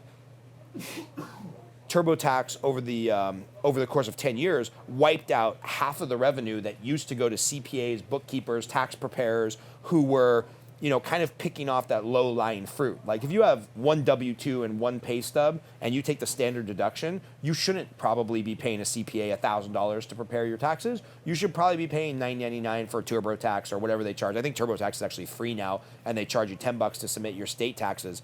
But that's definitely happening, and it's going to continue to happen. But the interesting thing is the really interesting thing is that the people that aren't just loan officers or application takers, the people that are actually the mortgage professionals, are going to end up just like the CPAs and the tax preparers who are currently still preparing taxes. They're working with the more affluent clients. They're working the people that have real tax strategy. They're working with the people that have the jankier scenarios. So I think, frankly, a lot of brokers, a lot of bank loan officers, a lot of people that work at call centers and mortgage companies that are more technologically driven, I think they're going to absolutely continue to butcher each other, be a race to the bottom, try to provide lower and lower and lower rates and compress margins because they're trying to pick up market share. And people like myself and my business partners who are doing the more intricate loans that have to work at a company that has a much wider product offering, I think those people are going to come out in a year or 5 years or 10 years as the more boutique loan officers that are serving that clientele that's got the more janky situation. They need access to alternate products. They have a tougher scenario to put together, or simply they need that more financial planner consultant version of a loan officer versus here's my W-2, get me a loan, pick one from column A and one from column B. So I think the future of the industry is anybody's best guess, and technology is going to play a big part in that. And we've seen Quicken over the last 10 years basically go from a very small call center, online lead aggregator to the biggest lender in America, which means they're the biggest lender / biggest driver of the economy in the world. If you think about it, America is still the biggest economy in the world. The housing industry is the biggest part of the U.S. economy, and Quicken, which is basically a company that nobody knew 10 years ago, is now the biggest player in the biggest sector, in the biggest country, in the biggest economy of the world. That's kind of crazy. And, a lot of people like to talk shit about Quicken and make fun of Rocket Mortgage, and some of that is fear-based, and some of it has been missteps by Quicken. But man, you got to really tip your hat to this company that turned into this behemoth, and by all accounts does business profitably and ethically. And they make missteps just like any other company does. But wow, just wow. That's something nobody could have seen 15 years ago. So for anybody to say, well, and we see this a lot right now, and I'm going to pick on brokers for a minute. We see this a lot from brokers right now who say, well, being a broker is the only way to do business. We provide this and this and this for our clients. And some of it is true and some of it is marketing. But for anybody in the mortgage industry right now to think that they have a monopoly on the truth is just insane. Because there's nobody 10 years ago or 15 years ago that would have said, yep, this little broker out of Chicago called Quicken, they're going to take down Wells Fargo as the #1 lender in the country by 2019. Insane. Nobody would have laid money on that. So, where is the business going? Who the hell knows? I just know that as long as I lead generate, as long as I continue to grow my product knowledge and surround myself with good people, there's going to be a job for me next year, and I'm pretty sure next decade. In the next decade. Coaching ties into this? And that's where the coaching ties in. Yeah, I want people to be able to be that professional, that mortgage professional who lead generates, grows their business to a size where when that big disruption does come in the economy and technology from Quicken, from Amazon, from the brokers, whatever, they're like, all right, cool, I'm not making as much money as I used to. I went from doing 8 loans a month to 5 loans a month, but that's a pretty good living for somebody that barely made it through high school. So that's what I think. I think it's interesting to look at disruption and the way that we perceive it, because we look at big numbers and we forget to look into the microeconomics of it. So when you think about Uber and Lyft and how much they've disrupted taxis, you hardly ever see a taxi anywhere. When you walk down any of these streets, hardly see any taxis. There are still taxi drivers. There's still people out there that are making a good living as a taxi driver. They own their own taxi. So you can talk about Quicken and Amazon Mortgage and all that. There will still be individuals that are able to make a good living doing shit the way it is done right now, because adoption is a bell curve, and it takes so long to reach the tail end of that bell curve that it doesn't really matter what kind of disruption happens if you're doing the right things within your domain. Right. Look, I can't remember what it was, 10 years, 12 years, 17 years ago. It was at some point in my career. I remember the big talking point is when DU and LP, which are the automated systems that run, automated underwriting decisions and basically create the loan map for whether or not we have an approvable loan or not. When that came out, there was going to be no underwriters left in 24 months. This technology was going to take over the job of an underwriter. It was going to change the face of the mortgage landscape. Regulation was going to decrease and blah, blah, blah, blah, blah. And then we went through 5 years of basically underwriters were completely insignificant because everything was stated income, stated assets. Like, what was there to underwrite? It was a rubber stamp. I mean, you could have given that stamp to some fifth grader and they would have been like, well, yeah, there has to be no income documents or no asset documents in the file. I guess it's approved, stamp. And now, 10 years later, 20 years later, however long it's been since DU and LP rolled out, there's more underwriters now than there was, 10, 15, or 20 years ago. So, the more things change, the more things they stay, the more things change, the more they stay the same. And yes, technology is going to change the industry. Yes, we have to be aware of it. But you see them, because you're in our Facebook groups, helping moderate the lending channels of our Facebook groups. There's so many people on social media that are wasting their time trying to guess and prognosticate about what the industry is going to look like next month, next year, next decade. They're leaving all the money on the table that they could be making right now. So, if I have a criticism of myself, it's that I've been one of the people that have helped fuel this endless checking in on Facebook because now it's kind of just become part of our industry and part of the way we think we need to market. I think most loan officers would be better served by getting the fuck off Facebook, not spending time in all these groups gossiping and prognosticating and trying to guess what the next big thing is and getting in arguments with people from other channels of business and go lead generate, go get some more deals, and then you'll have more money and you'll have more of a war chest to buy business and buy market share when the market does shift. All right, so there's a loan officer in the business. They have found they fall into that one of those two buckets we talked about earlier. They're either really disciplined or really emotionally intelligent. The first guy that comes to you is the disciplined guy. Says, Scott, tomorrow's my first day at your company. What does my 9 to 5 look like? Walk me through that day. Wow, really good question. So here we have somebody who's very disciplined. They're comfortable being regimented. They probably don't have any call reluctance. I always like to use the military example. Dude, if you were in Fallujah getting shot at, making cold calls should be laughable to you. So, that guy's very disciplined. I want him to start his day early. I want him to start with intention.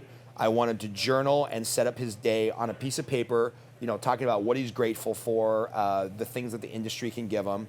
He's got to jump on the coaching calls in the morning. He's got to go straight into an hour or two, actually probably 2 or 3 hours of lead generation because this guy has no relationships. He's got to spend a couple hours a day, midday, learning his craft, sitting behind a processor, sitting behind a loan officer assistant, sitting behind somebody senior to him or a top producer, and just learning the ins and outs of manipulating the system, looking at tax returns, carrying one from column A over to column B, all of the technical stuff. And then he's got to spend a third of his day out there hitting the streets, coffee appointments with realtors, going to open houses, going to mixers, and then he's got to go spend some quality time with, his family or friends and the stuff that he needs to do to recharge. And then he's probably going to spend an hour late in the evening databasing everybody, because if he's the disciplined guy and he's not the connector, the high emotional intelligence guy, the gregarious, personality, he's probably got to be more diligent than you or I might have to be at here's my database, here's my follow-up, here's my 12-touch system, because I'm going to have to talk to them a few more times than you or I would have to in order to make an impression and make something stick where I get that first lead. So that's the disciplined guy. So the disciplined guy, just a quick recap of his day. So his day is start with intention. You should repeat this in the microphone. So start with intention. And then he's got... get some coaching. Lead gen call.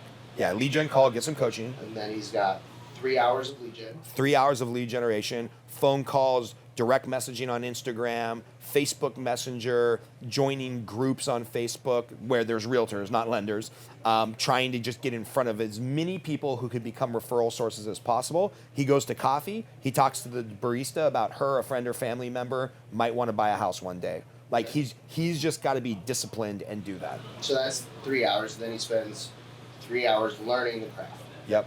So that looks 3 hours of 3 hours learning the craft, sitting behind the loan officer assistant, sitting behind the senior loan officer, learning from the manager, watching training videos, learning guidelines, going over income worksheets, looking at tax returns on deals that have closed, learning the 1003, learning the 1008, like just learning, fire hose of information right into the brain. And then he finishes that, and then he does, a couple hours of personal recharge. Personal face-to-face. He's got to be, his goal is to be, he's got to have, lunchtime to 4 p.m. or 2 p.m. to 5 p.m. or 3 p.m. to into the happy hour, getting in front of realtors nonstop. And then, do that recharge time, enjoy dinner, go to the gym, spend time with the family, whatever you've got to do that are your personal obligations. And then after the personal obligations, spend another hour recapping your day, setting up the next day, databasing, sending out handwritten thank you cards, that 12-step follow-up program for each time you meet a new referral source. Okay, so that's discipline guy. Now walk me through that same day for emotional intelligence guy. It's Mr. Gregarious. Mr. Gregarious also needs to start his day with intention, map out his day, lead generation call in the morning. And then instead of probably, just because he's going to relate to more people, he's going to be a little bit more confident on the phone, he's going to pick up on those social cues a little bit more, he probably only needs to do an hour to 2 hours of lead generation. And then he's probably got to be immediately out in the field, because that gregarious guy's probably going to get his energy from being around other people. So I would say for that gregarious person, like, you want to be out at lunch meeting new people every day. And then after you get that rush of social interaction and kind of being out away from the office, then come back to the office, and maybe it won't be 2 or 3 hours because maybe they just can't buckle down in that matter. Maybe it's only an hour or an hour and a half of education. Building rapport with the team, learning about the tax returns, things of that nature. Because what that person is going to find is they're probably going to be better and quicker to bring in the deals. So they've got to have the relationship with their manager, the senior loan officer, the processors, the loan officer assistants to be like, hey man, I got a deal, help me put it together. So they're going to be spending a little bit more catch-up time because they're probably going to get some deals in the pipeline quicker, and they're not going to have as much time to do the kind of structured learning up front. Whereas the discipline guy, yeah, he's going to get his at-bats, but he's probably not going to get them as quickly as the fun, gregarious guy. And then that gregarious guy, again, like, his whole goal for the afternoon hours should just be out meeting as many people as possible, doing some database follow-up, and maybe he only needs to have a 7-touch follow-up program. Maybe he just needs to close for the second coffee appointment, get some thank you cards in the mail, set people up on their drip campaign, because if they're the more outgoing, likable, social creature, they're probably gonna be a little bit more memorable than just the disciplinary, check the box guy. And so their approach is going to be a little bit different, but it's still a matter of lead generate, learn your craft, follow up with your appointments. So what is something you were taught early on that no longer serves you in the mortgage industry? So something I was taught early on that no longer serves me in the mortgage industry. Well, first of all, I learned how to do stated income loans. Those were pretty much worthless.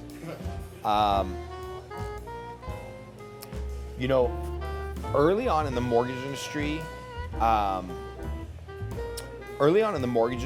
I looked up to a lot of false prophets, and I won't name them by name because there's no reason to pull somebody's name through the mud. But I remember growing my career and seeing people who were either doing a ton of business or had a very high profile. And then what's crazy is through 20 years of this business and raising my profile and doing more and more volume in what I think has been a very strategic and ethical way, you start to meet some of these people and you start to work with people that used to work for them or with them or manage them. And, just be very careful what you wish for or the mentors you seek out or the people who you hold in high regard. Because sometimes when you peel back that layer, you find out a lot of stuff, And one of the guys I used to look up to in our industry based on my previous employer and how he was doing, because we worked at the same employer, we worked at the same company, then you come to find out that when the market crashed in 2009, that guy had to testify in front of Congress because of the amount of fraud that was going on in his branch and the amount of people that he put into homes that they couldn't afford. And you find out that people who you looked up to because of their financial or their production prowess is on their third marriage, and their kids hate them, and they have a drug problem, and they've got all these little gray area, quasi unethical side hustles going just to pay their bills. And so I would say something that I learned early on is that, you just look up to the guy who's the number one producer and you try to emulate everything that he does. And the problem is a lot of number one producers nationwide are not happy on the inside, or like I said, they're on their third marriage, or they lost 2/3 of the money that they earned in some type of pyramid scam or second divorce or child support or just something crazy. And I'm not talking about making mistakes. I'm not talking about making bad financial decisions. Just about everybody in the mortgage industry has done it. I pay child support for my 17-year-old that lives in New York, and I'm proud of that because I'm helping he and his mom have a better life and giving him more opportunity. I don't, begrudge anybody for making some bad financial decisions up to 2009 and past 2009. But living a life that's not worth living just because you want to be the top producer at all costs and you want to fund more loans and make more money at any cost, that's something I learned early on that is, I think, really dangerous. And to a certain extent, we even see it now. Like I said, you see coaches popping up on Instagram who are coaches because they lost their license or they're having, legal action taken against them, or their previous company sued them for millions of dollars because of the unethical way that they moved from company A to company B. So, something I earned very early on is just look up to the top producer and do everything that they do. That's not really the case. Whether you're just starting in this business, you're growing your business, or you're a top producer yourself, I think we have an obligation to peel back some layers of that onion and really evaluate the people we're looking up to, and then really evaluate the people that we're becoming. And look, I get it. It's real hard. It's real hard when you're doing a lot of business, and it's nearly impossible when you're doing a loan and you have to close that loan in order to feed your family. It's real hard to avoid the temptation of doing something illegal. And would I be lying if I told you I've never played in the gray area or talked to a client about how they need to write a letter of explanation? Absolutely not. There is some massaging and finessing that has to go on with every deal. But I do believe there's a difference between explaining to a client how they need to structure their finances and live their life and pay their bills in a manner that allows them to qualify for a loan versus committing outright fraud and helping them defraud the bank to get a loan. And so just, something I learned is that didn't serve me is looking up to the people that just happen to be the top producer. And now I'm very careful about who I look up to. So who do you look up to now? I'll tell you, I look up to a guy who doesn't even know I look up to him. His name's Joe Parisi, and if he ever happens to see this one day, I hope that he gives me a call, because Joe Parisi was a competitor of mine in a previous company called Prospect Mortgage. We competed for a lot of deals in the same market space. He's about 15 years ahead of me in my career. He now has his son working for him. And Joe, to the best of my knowledge, is a great family man, works with his son, has done all the right things, has saved money, has invested properly, runs a great, clean business. You never hear a bad thing about him or the way he runs his business. He's been a consistent top producer for 20 plus years. I mean, the guy just lives his values how he lives, and prints money in the mortgage industry. So, every once in a while, I'll check in on him based on either looking up his numbers or checking in with somebody who knows his son or checking in with somebody I know who he doesn't even know manages him or something like that. And, I always get good feedback, so I look up to him. I look up to my business partner, Justin, because we've had a very similar career arc, and he's still doing great things in this business. Again, ethically, has a great family, has saved a ton of money, is in a good spot financially. I look up to him. I look up to a friend of mine, Christy Solar, who, despite all of her physical challenges. She's had some serious health scares. Despite a pretty crazy upbringing, found a way to come into this industry and just, funds 200 units a year by really deeply caring about people. I look up to her. There's other people in the industry who I look up to, and I just try to surround myself with those people and spend as much time with them as possible. So maybe this cigar is making me realize I got to reach out and take Joe Parisi to lunch or something. What's the weirdest loan situation you've ever been put in that you can disclose legally? Wow. It's really the weirdest one. Like, I know, like, Justin had that ad that y'all put out, like, you have weird income, like you're a drug dealer. Right. Like, how do we get you a loan? Like, I know it's very tongue-in-cheek, but have you ever done any, like, real weird, crazy shit? What's the weirdest I've done? I've done a lot of loans for professional poker players, and trying to convince an underwriter that poker is different than gambling is very challenging. Because gambling income, the whole premise of underwriting is there the ability to repay? It's called ATR. Is there the ability to repay? And somebody who happens to go on a hot streak and has to put gambling winnings on your tax returns, because you do. So somebody goes on a hot streak and they win $200,000 on a slot machine, and then they win $300,000 playing blackjack. Well, theoretically, that's 2 years of consistent income that you might be able to argue that you should be able to use for qualifying income. But the point is that, gambling is just dumb luck. There is no consistency of gambling, and you can't prove an ability to repay a loan based on the fact that somebody just went on a hot streak and won a bunch of money on slot machines 2 years in a row. However, playing professional poker is a skill game where you can actually prove mathematically that somebody who's better at poker might lose an individual hand of poker, but over the long haul, they're going to make money. So, for example, I could play one-on-one basketball against Kobe Bryant right now, and I would have a 0% chance of winning a game. I would probably have a 0% chance of scoring a bucket.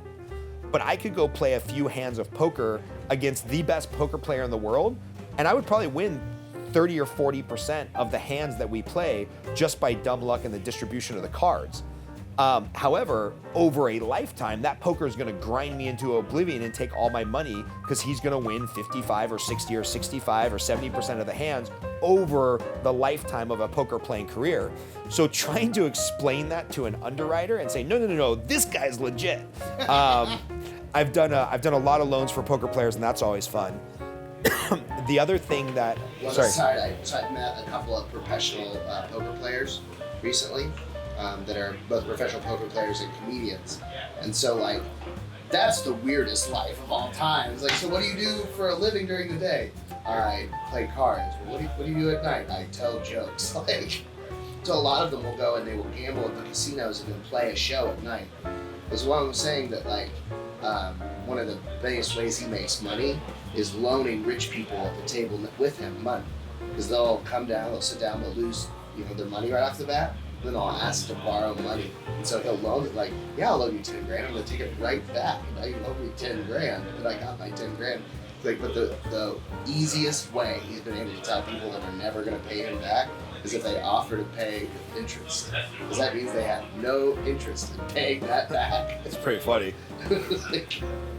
That's pretty funny. I'll tell you one of the weirdest loans I ever did, and this was, there was nothing weird about the loan characteristics, it's just weird because of what an idiot I was. It was 2009, 2010, all the state incomes had gone away, they flipped that switch off, and like I had to do real loans, right? And so I did my first FHA loan. Oh my gosh, this guy can buy a $600,000 house with 3.5% down. All I had to do was get his pay stub and his W-2s. Like, this is crazy. This is kind of like state income, Like, I can read one pay stub and one W-2 and tax returns. I sent it all in. We got the loan documents out. He's at the loan table signing his loan. And for those loan officers watching the podcast or this video, they're going to know that all FHA loans come with mortgage insurance, meaning that there's an upfront premium that gets attached to the loan amount. And then there's a monthly reoccurring charge for mortgage insurance where that person's basically paying a premium due to the fact that they put low money down.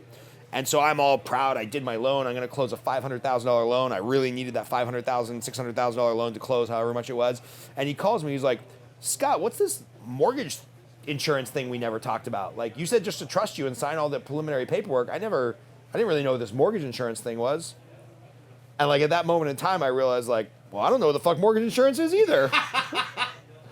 So I was like, oh, you know what? I got somebody waiting. I'll call you right back. He's like, yeah, I'm waiting too. I'm signing my loan documents to buy this house. I'm like, yeah, give me 10 minutes. I'll call you back.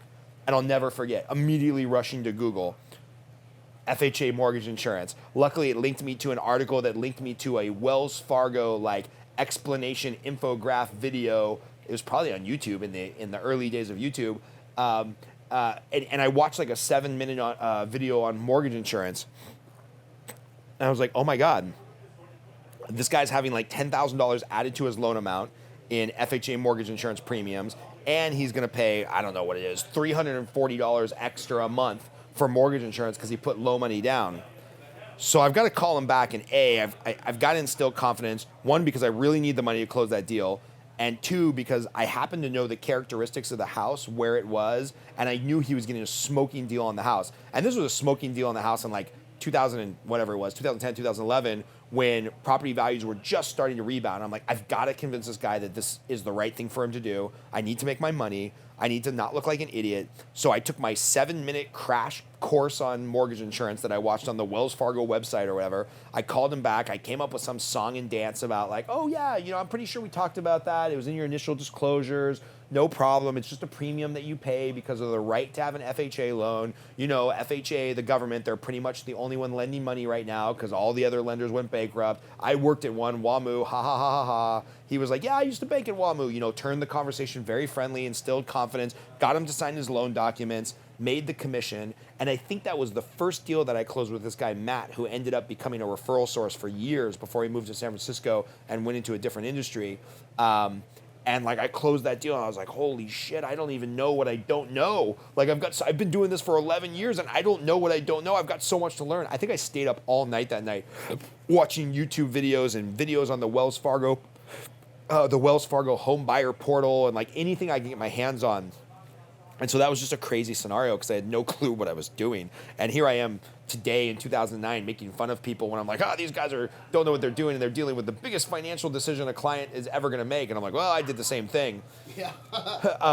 Funny story. I remember now that loan was $600,000 because 2 years later his job transferred him and he sold that house for like $760,000. So he did very well in 2013, 14, 15, whenever he sold that house. And so I'm very proud of that moment that I like kept my cool, learned something I didn't know. It was still actually the right decision for the client because he needed to have a house, and FHA was the only game in town for low money down programs. And he ended up making a lot of money, like a 20% return on the house, which was really like 3.5% down on 600,000, 20,000, made 140,000 2 years later. You know, he made like a 700% return on his investment. So all's well that ends well, but that was pretty crazy. That's funny. So I know that recruiting in the mortgage world is just ripe with crazy shit going on. What is the craziest recruiting thing you've ever seen or been a part of?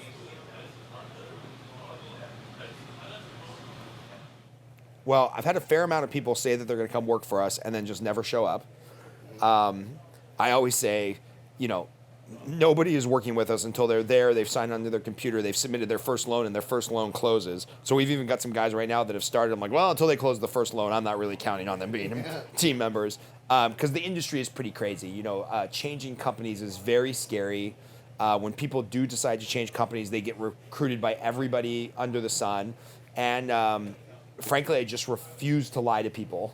And so I'm going to tell them how tough this job is. I'm going to tell them up front about the shortcomings of our company.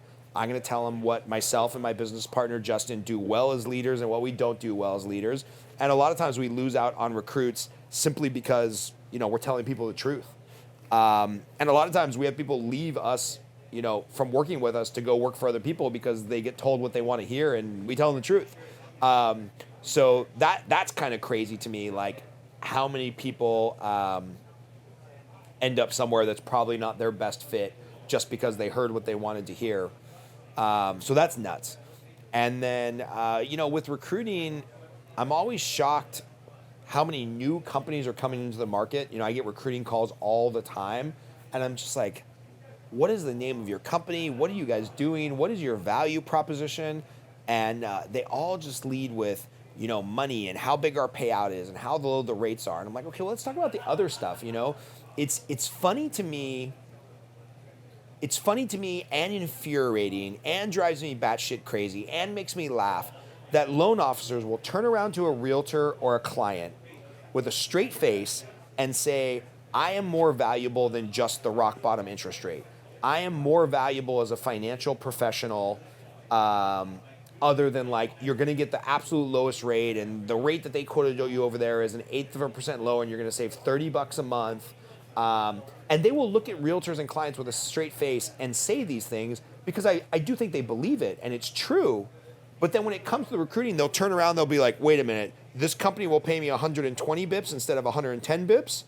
I'm not gonna ask any more questions. I'm all in. And I'm like, well, wait a minute. You just explained to these people why like a couple extra bucks is not worth it. Like there's some professionalism there. But then when you're getting recruited, you just go for the couple extra bucks. Like, are you fucking insane? And that just always blows my mind. And it's probably the reason I will gladly be a coach, and I will be more than happy to expand my influence and go from coaching hundreds of people to maybe thousands of people. Maybe one day I'll get a gig as like the in-house national coach for a company, but I don't think I'll ever be the in-house, national division leader or national sales manager or national regional manager or whatever. Because I think past the people that we can affect in our branch and the people that we manage very locally, I don't think I'll ever have it in me to put up with that bullshit of like, hey, loan officer, you're telling these people $10 don't matter, but you won't come to company A over company B because of $10, even though maybe we have a better platform for you. I just don't have time for that kind of bullshit. So I want to coach people who want to be coached. I don't want to recruit people who want to be told what they want to hear. What do you think is the most important attribute of a loan officer? What is the most important attribute of a loan officer? This is how I know I've been talking too much. I can't even keep my cigar lit. The most important attribute of a loan officer, and I'm going to reference one of your favorite books, Mike, is the book Anti-Fragile. And the concept of the book Anti-Fragile is that there is no word in the English language that means exactly the opposite of fragile. You and I have talked about this endlessly, that durable is pretty close to anti-fragile. There's a couple words that are pretty close to fragile, but when you describe something fragile, there's not really a polar opposite. So this guy wrote this book called Anti-Fragile. And I think the best quality that a loan officer can have is being anti-fragile. They've got to be able to take the rejection, take their lumps, know that they're going to screw up a deal, and they've got to have the intestinal fortitude and the anti-fragileness to make the tough phone call and admit when they screwed up. They've got to have that stick-to-itiveness, if that's even a word. They have to have the resiliency. I think part of that anti-fragile plays into that ability to instill confidence in the client and the realtor of like, hey, we might not have all the answers, but I know how to ask the right questions and I know how to get this deal done. So all the things that kind of relate to that anti-fragileness, and just being able to keep persevering, right? And like move that mountain one rock at a time, which can be really frustrating. I think that's the best skill a loan officer can have for longevity in this business. Because every year or every couple years, there's somebody who grows a massive business, catches lightning in a bottle, was doing the right type of refinances at the right time, or partnered up with the right relocation company or foreclosure company, got all this business and shoots to like the top of the leaderboard. But those people that are doing big numbers, 150, 200, 300 million, they rarely stay on that board for a long time. Because it's hard to stay resilient for that long. It's hard to trap that lightning in a bottle and repeat that. And it's hard, frankly, to just work that hard for that long. So I think that just the consistent grind and being able to put up with that and not lose your way, I think that's part of it. I think that's a big part of it. What's something that you learned early on that is still serving you to this day? So what's like a good lesson that you've stuck with? So I'm gonna go way back in a couple of lessons that that have stuck with me. One of the lessons is just like my father's work ethic. My dad, the whole time I was growing up, was like the hardest working dude I knew. Maybe to a bit of a detriment to his personal life or to his health for sure. But just my dad was like a relentless hard worker. George Carlin has this old joke where he used to talk about, yeah, my buddy Bill just worked really hard and I had to give his eulogy and I didn't really know what to say. So I was just like, Bill, that guy was a bill-paying son of a bitch. You gave that guy a bill, he paid his bills. Like, he just found a way to work really hard and always pay his bills. And it's goofy, and I don't want to belittle my dad's influence on me to something, to a George Carlin joke. But my dad's work ethic was insane. I wish he would have found early on in his life a fully commissioned job or a job with more upside, because he took a salary job, a middle management job, and he really worked his ass off at an insane level for a company that at the end of the day didn't really care about him. And I know for sure, had my dad been exposed to real estate or mortgages or insurance sales or something where there was kind of unlimited upside and worked that hard, I know he'd be a multimillionaire and probably healthier and wealthier than he is today. So one of the things I learned very on was work ethic from my dad. And then in my high school years and my Army years and my first few years out of the Army, when I was probably partying way too much, I just learned that I wasn't going to be the best looking guy in the room. I definitely wasn't going to be the wealthiest guy in the room, but I was definitely the guy that would talk to every girl in the room. And so, the rejection of getting shot down by a majority of the girls at the club or a majority of the girls at the bar or the majority of the girls at the party, it's a real lesson in like how to take rejection. But then every once in a while you meet a real pretty one that wants to talk to you. And it's kind of the same thing in the mortgage world. You got to kiss a lot of frogs to find a prince. You got to talk to a lot of girls to find a date. And you got to talk to a lot of top producers in order to build a relationship where one of them becomes a strong referral source. And there's that line in Moneyball where they're all sitting around the table. I'm going to offend some people at this point, so I apologize. There's that scene in Moneyball where they're all sitting around the table, and Brad Pitt's character and Jonah Hill's character is trying to explain to everybody why they should be a statistical-driven baseball club. And the one like old school fat pitching coach goes, "Oh yeah, no, we can't trade for Bill. Bill's a closing pitcher and he dates fat girls." Yeah. And they're looking and they're like, "What?" They're like, "Well, if he doesn't even have enough confidence to go after attractive girls, we can't have him as our closing pitcher." And Jonah Hill's like, yeah, but the numbers, the numbers. And I think about that all the time, and we make jokes all the time that, like, if you meet a guy who's comfortable just going up and striking a conversation with a gal at a bar, or you meet a girl who's comfortable walking into a location and she owns that location and she doesn't mind talking to anybody because she's comfortable with herself, those are the type of people that have the emotional intelligence, the stick-to-itiveness, and the ability to strike up conversation. I'm like, oh, those guys are probably going to make it in the mortgage industry because our business is just talking to people. Like, our whole business is just about talking to people and then turning around and doing the technical work of closing the loan. So I always think of those things. And then early on in my career, something I learned that's really served me well is that, Washington Mutual had this thesis. I mentioned it earlier in our interview here, that they wanted you to be able to do everything. So if you were the new accounts guy, you couldn't just be the new accounts guy. You needed to know how to pull a mortgage application, talk to them about rolling over their IRA, go let them into their safe deposit box, remind them that they had to open a CD. So that cross-training that Washington Mutual provided us to where, like, I know what the IRA income limits are. I know what you can and cannot do with a 401k. I know what you can and cannot do with your business income. I know what you should be doing with your investments and your budgeting. Like, that cross-training has served me at a level that's just insane. And it's really made me the mortgage professional that I am today versus like having to work at a call center and just being an order taker and hope that I can squeeze a couple loans into this small box. Having that cross training at Washington Mutual it really let me understand how to open up that box wider and evaluate somebody's overall financial situation so I can hopefully get them a loan. What's a story you wish you could tell more people? The story I wish I could tell more people, and I can't figure out how to tell this story without feeling boastful or egotistical or making it sound like I'm using somebody else's hard work to promote the coaching.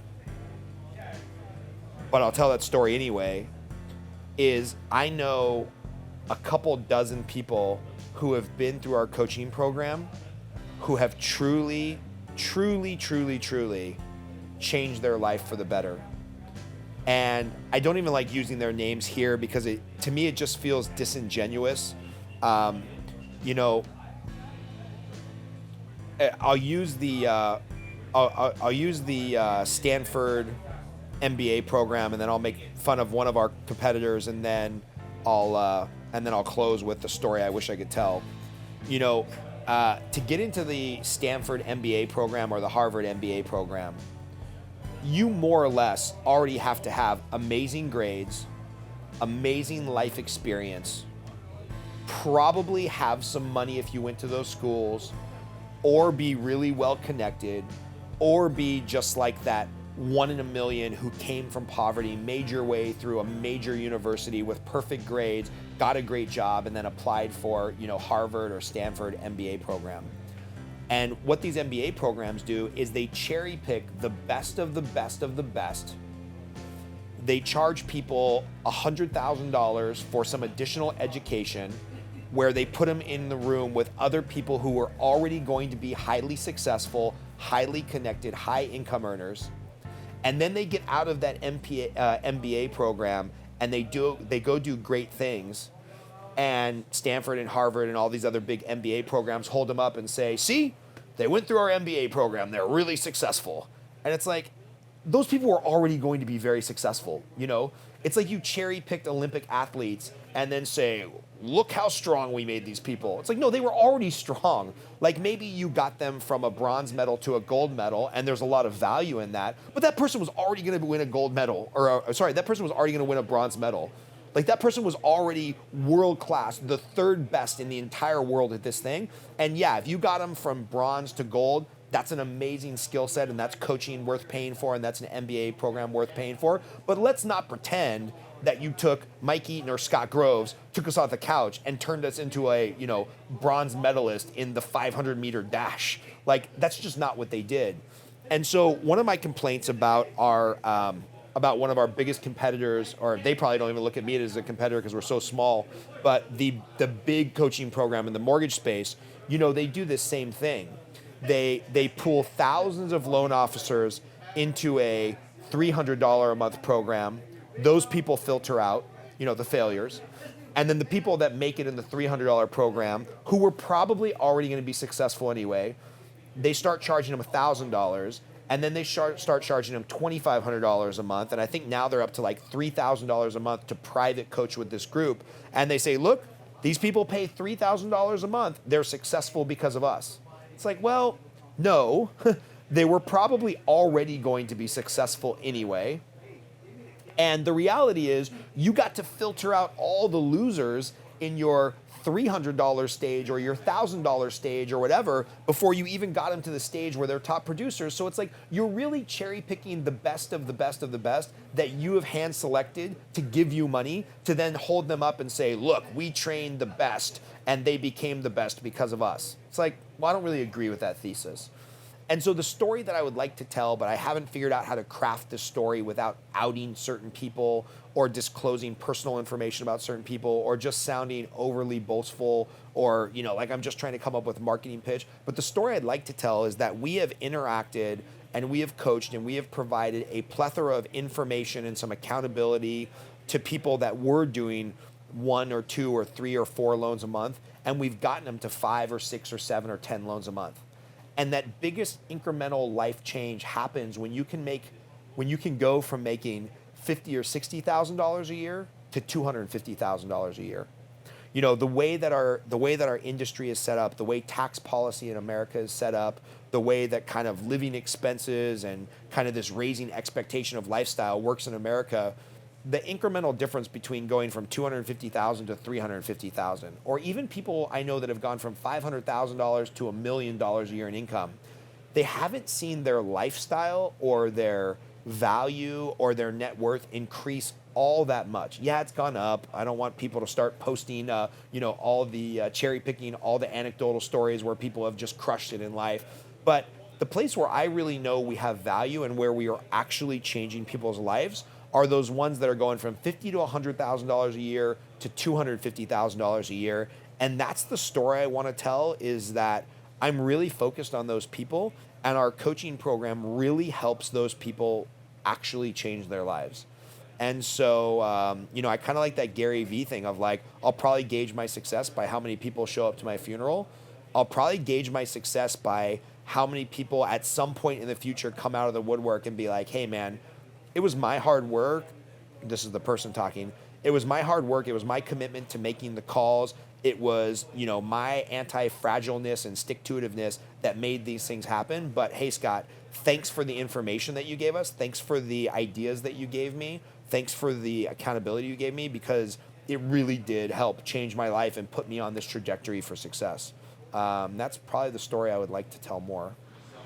Do you want to close out any kind of like thanks for watching? You kind of started with like, hey, we're going to talk about some stuff, so Yeah, man. If you got this far, if you're, 2 hours into this podcast or video or wherever maybe you are consuming this information, I hope I added some value. I hope I gave you some interesting information about my life, where I'm coming from, where the market might be going. I hope you got some good information about how to positively affect your business. I hope you didn't get the feeling that this was just a 2-hour commercial for Consolidated Coaching.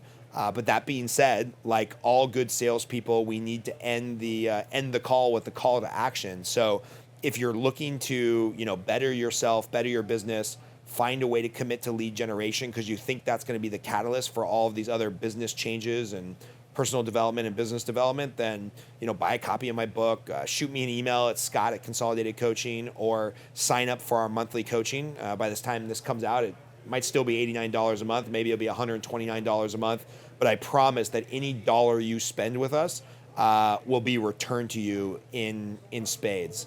So thank you for watching, and thanks for being part of this conversation. And thank you, Mike Eaton, for the great interview questions. And we'll talk soon.